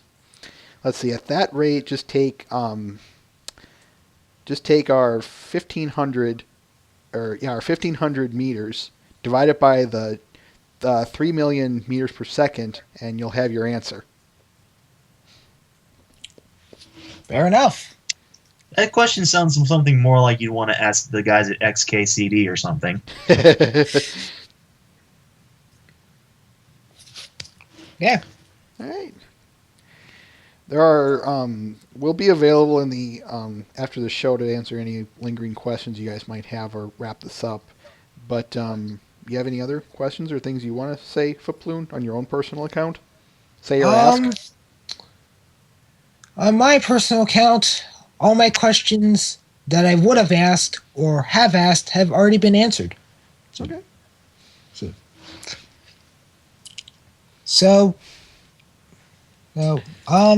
you mentioned about how like people can leave questions for you in the comment section over on chat. Mhm. Chat. That's why I set up the BWB text quest room was so that Yeah. everyone could just drop their questions in and could drop their questions in and basically leave it for me to ask the interviewee later. Okay. Yeah. Yeah. I guess since I still have time with you guys, uh, who is your favorite villain? Discord.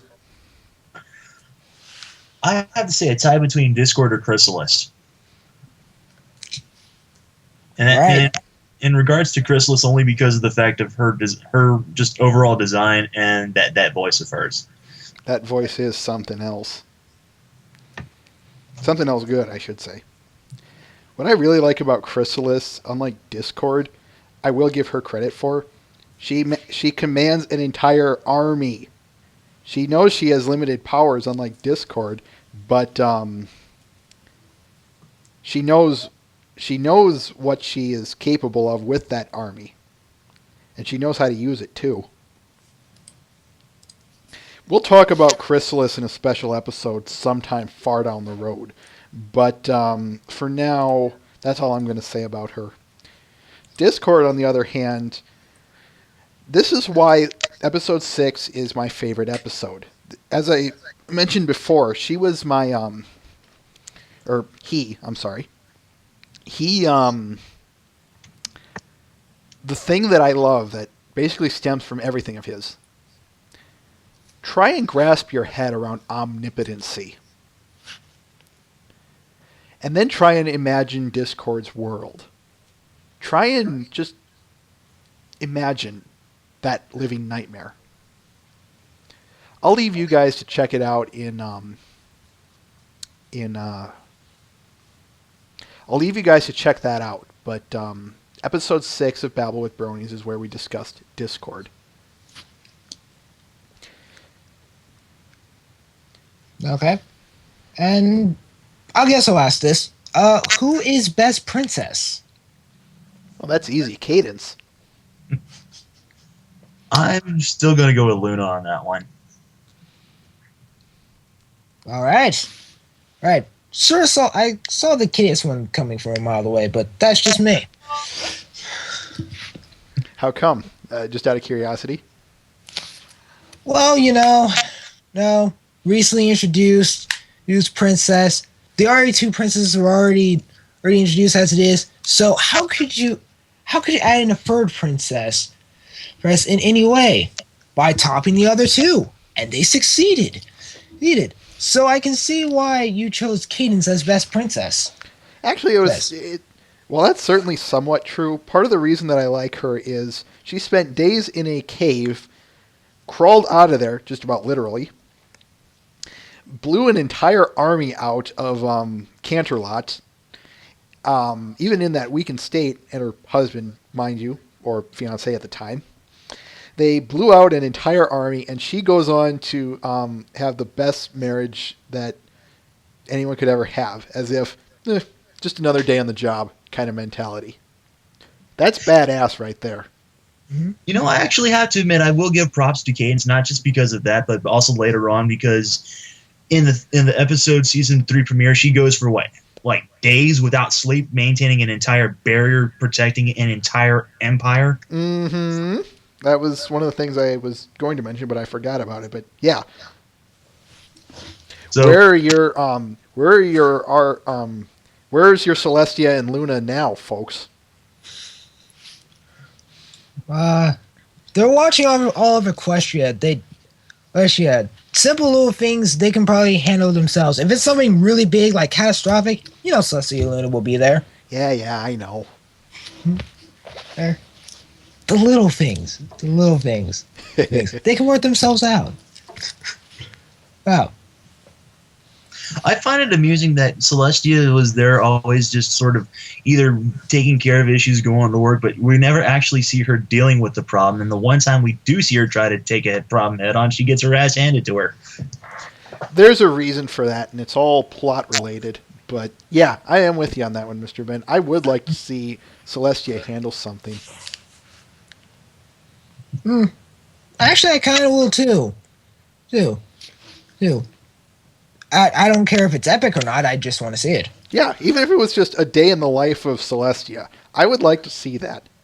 I know that's never going to happen because, So much paperwork to sign. I wonder how Twilight's doing. Oh wait, more paperwork to sign.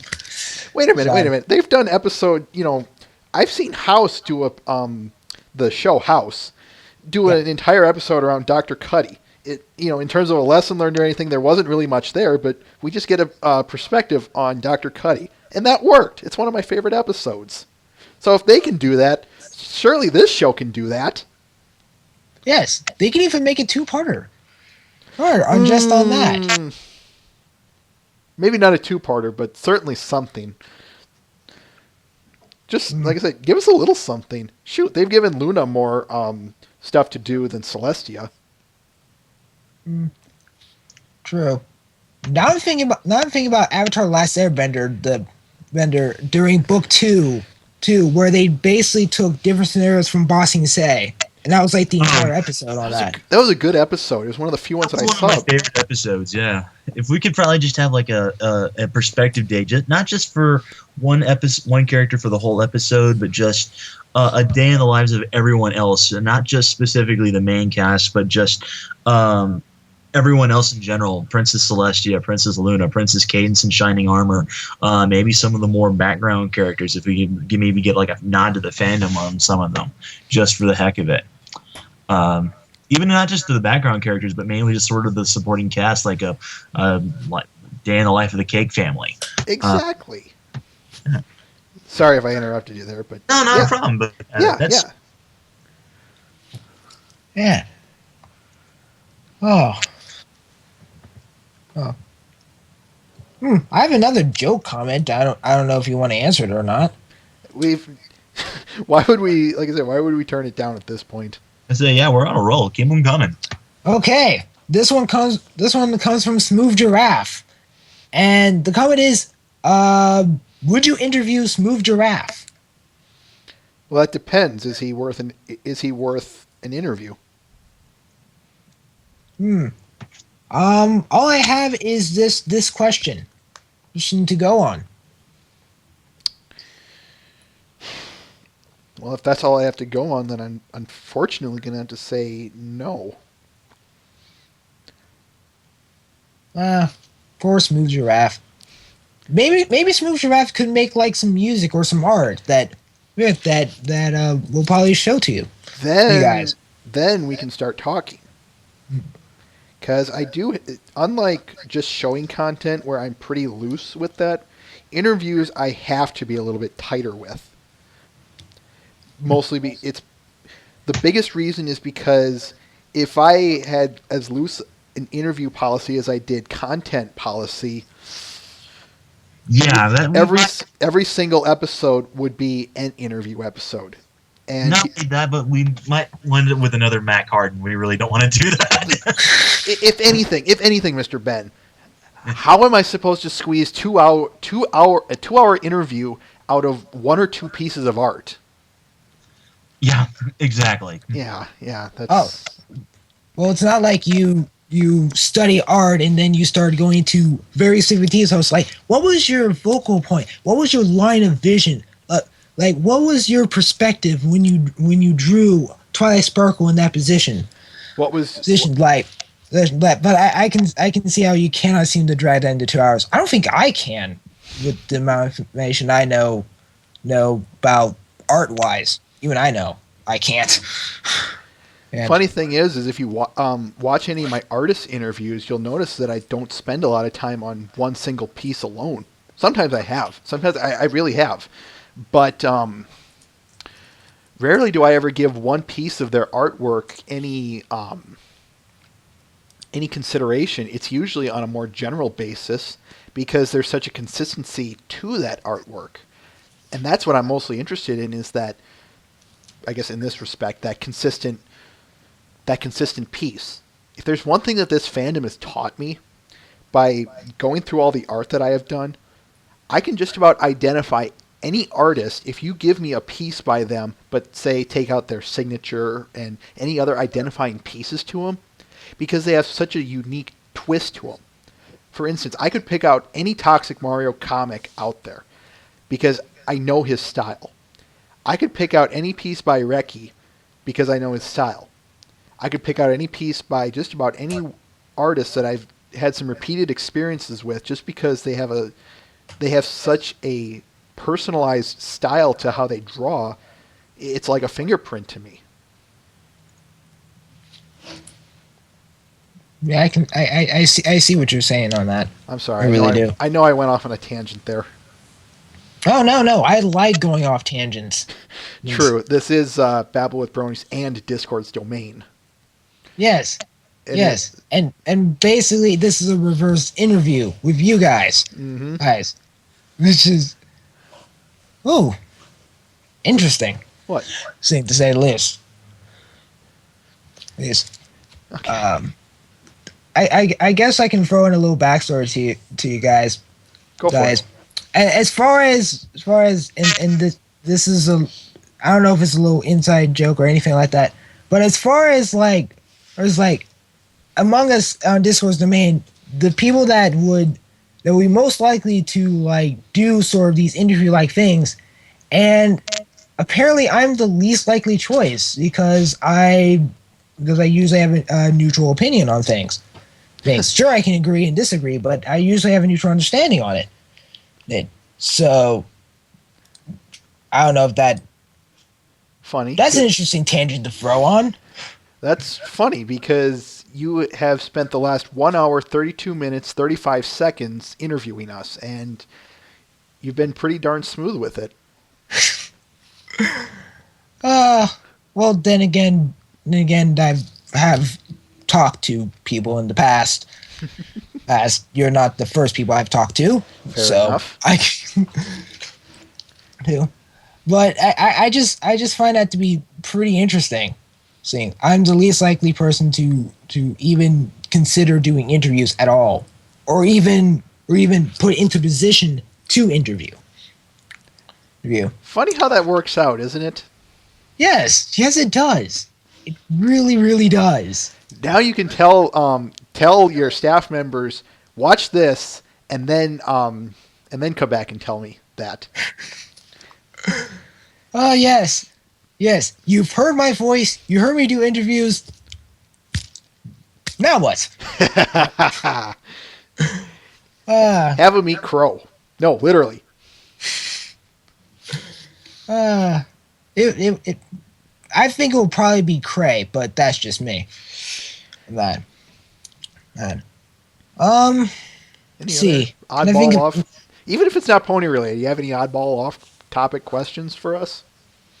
Let's see. I got one from Shoota Doop, and this is sort of a hypothetical question. Like if you did know about everyone from Discord's domain, and you had to choose who would fare best in just a bar fight, who would you probably bet more bits on, John? That's if you knew us fully, and you can throw in your own headcanon as to who do you think these other people's personalities would be. Okay. Mr. Ben, you want to go first? I know we've been chatting a little bit here. I don't really know still on that. The entire cast of Discord's domain just getting into a bar fight. Yes. It doesn't have to be with themselves. Yes. It could be with some random schmuck. Do you want me to ad-lib like any plot device as to what led up to this said bar fight? Because I can totally do that. The only I'm thinking Sweetie Bot here simply because of the fact that just robot and, You took the words right out of my mouth. and just veritable arsenal of just about anything you could think of. But that's probably the only thing I could probably go off of. Yeah, I'm pretty sure Tweebot will win that bar fight. We're sorry, but when you're made of metal or some kind of alloy or even a plastic metal hybrid type in a fight against watery solidus humans, sorry, you're probably going to get skewered and or at least, if anything, just beat up pretty darn hard with an iron-hide course, defense. I'm going off of the assumption that Sweetie Bod's got like a sort of a HK-47 side of a personality, but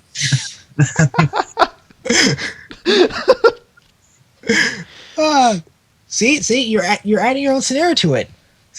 Perfect. That's exactly how I wanted this question to be answered.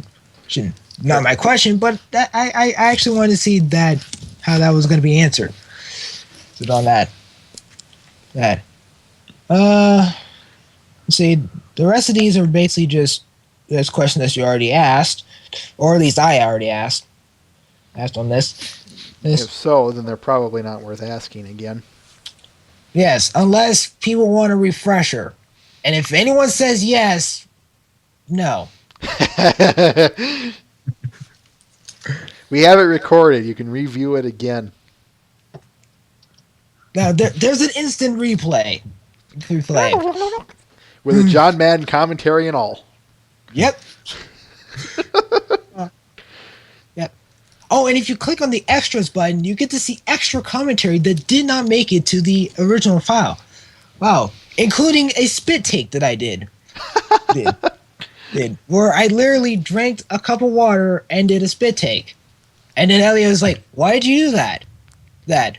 And then I just said, spit take. Oh, I can hear this commentary now. Oh yeah, at this point you saw me at this point. If you would have seen me, you would have seen me spinning around in my chair, or at least doing a whole 180, just because I was so nervous and angry at the same time at it. Yeah, something akin to that. Then I'll probably about to saying, yeah, that was probably my least favorite part on this. I'm kind of surprised that they didn't want us to put in the main section at all. Oh, I'm not surprised it wasn't put in. I'm sure that when you have producers like Mr. Ben and me, a lot of this stuff has to get cut because of time reasons mostly than anything. But in this case, when it's a really stupid incident, you got to do it just because you know your audience is going to hate you if you put it in there. Yeah. Show them what they care for. This is our show. You're doing it for us. I love this. Okay. I love this random stuff. Is it any wonder why I like YTPs? God. Wait, what? I said this goofy random stuff. Is it any wonder why I like YTPs? YouTube poops. Yeah.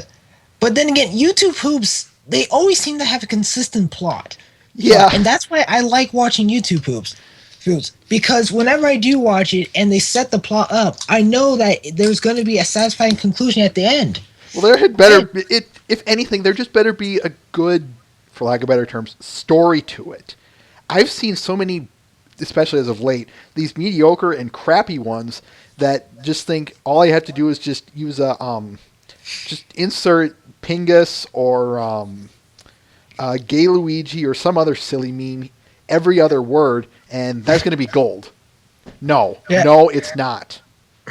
But there was this one YouTube poop where when you mentioned about Pingus, it reminded me of this one YouTube poop, which basically turned into its own music video where the main lyrics was "money back guarantee," you say, "money back guarantee," you say, and I just, that was something that it really stuck on me.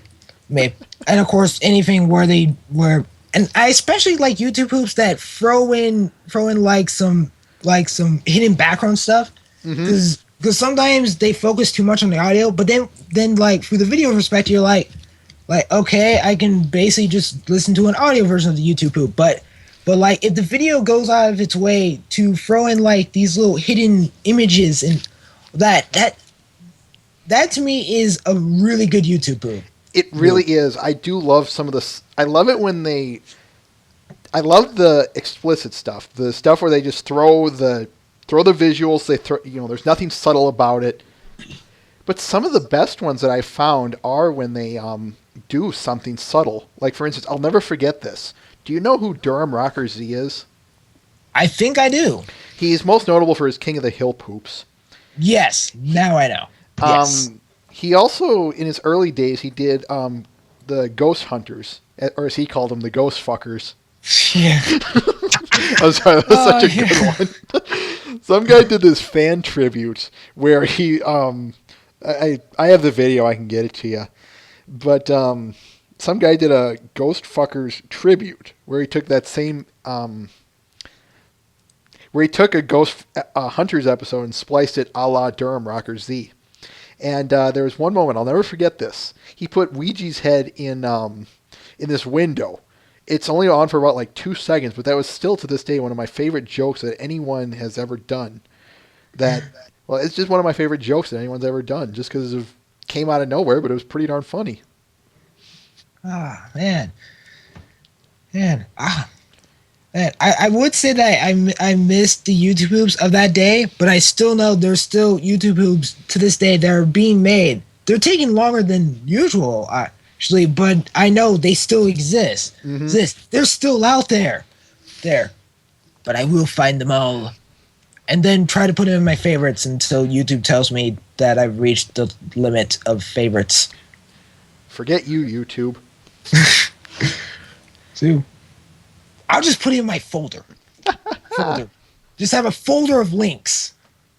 And then I'll know which link is right. Where if I put a comment, it will be it probably wouldn't even like be relevant to the YouTube poop. But I'll be like, wait, banana.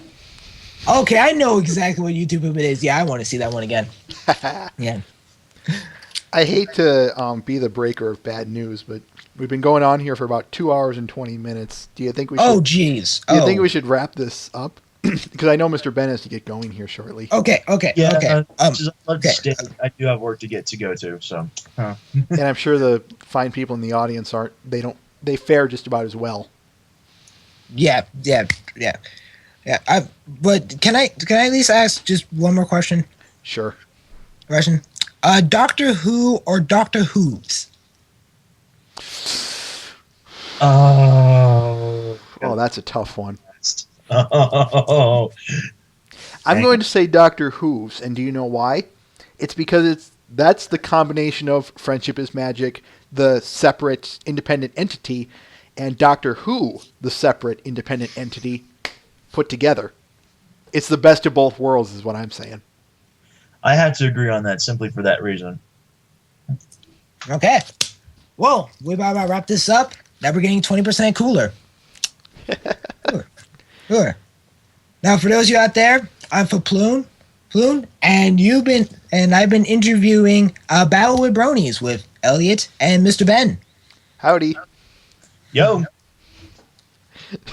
Thanks. And on the Babble with Brony side, we thank you everyone who has joined us. For myself and Mr. Ben, for Ploon, thank you very much for working with us on such short notice. I know this kind of came out of left, right, and center field, but Yes. you handled it perfectly, and I thank you very much for it. I was honored. Yes, I truly was. I knew that things went to pot rather quickly, and I knew if I could get a setup like this, that this episode was not only going to be somewhat salvaged, but much better than just me reading it off to Mr. Ben and us just kind of going off like that. I knew this was the way to go if I could make it. Yeah, well, this interview is from commenters, and this question comes in, and okay, I probably won't answer that. Ooh, I really won't answer that. Oh wow, there's not that many comments here. Ooh, quick, Mr. Ben, play us off.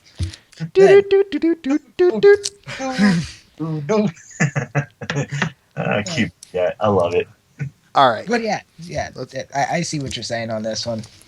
This one in more ways than one. All right. Join us again next week as we view and review episode 15 of season 1, Feeling Pinky Keen. I know everyone's going to be just tickled to do that, but hey, I'm looking forward to it actually because that's one of my favorite episodes. So, until then, everyone, farewell. Ciao. Have a wonderful night. Good night and good luck.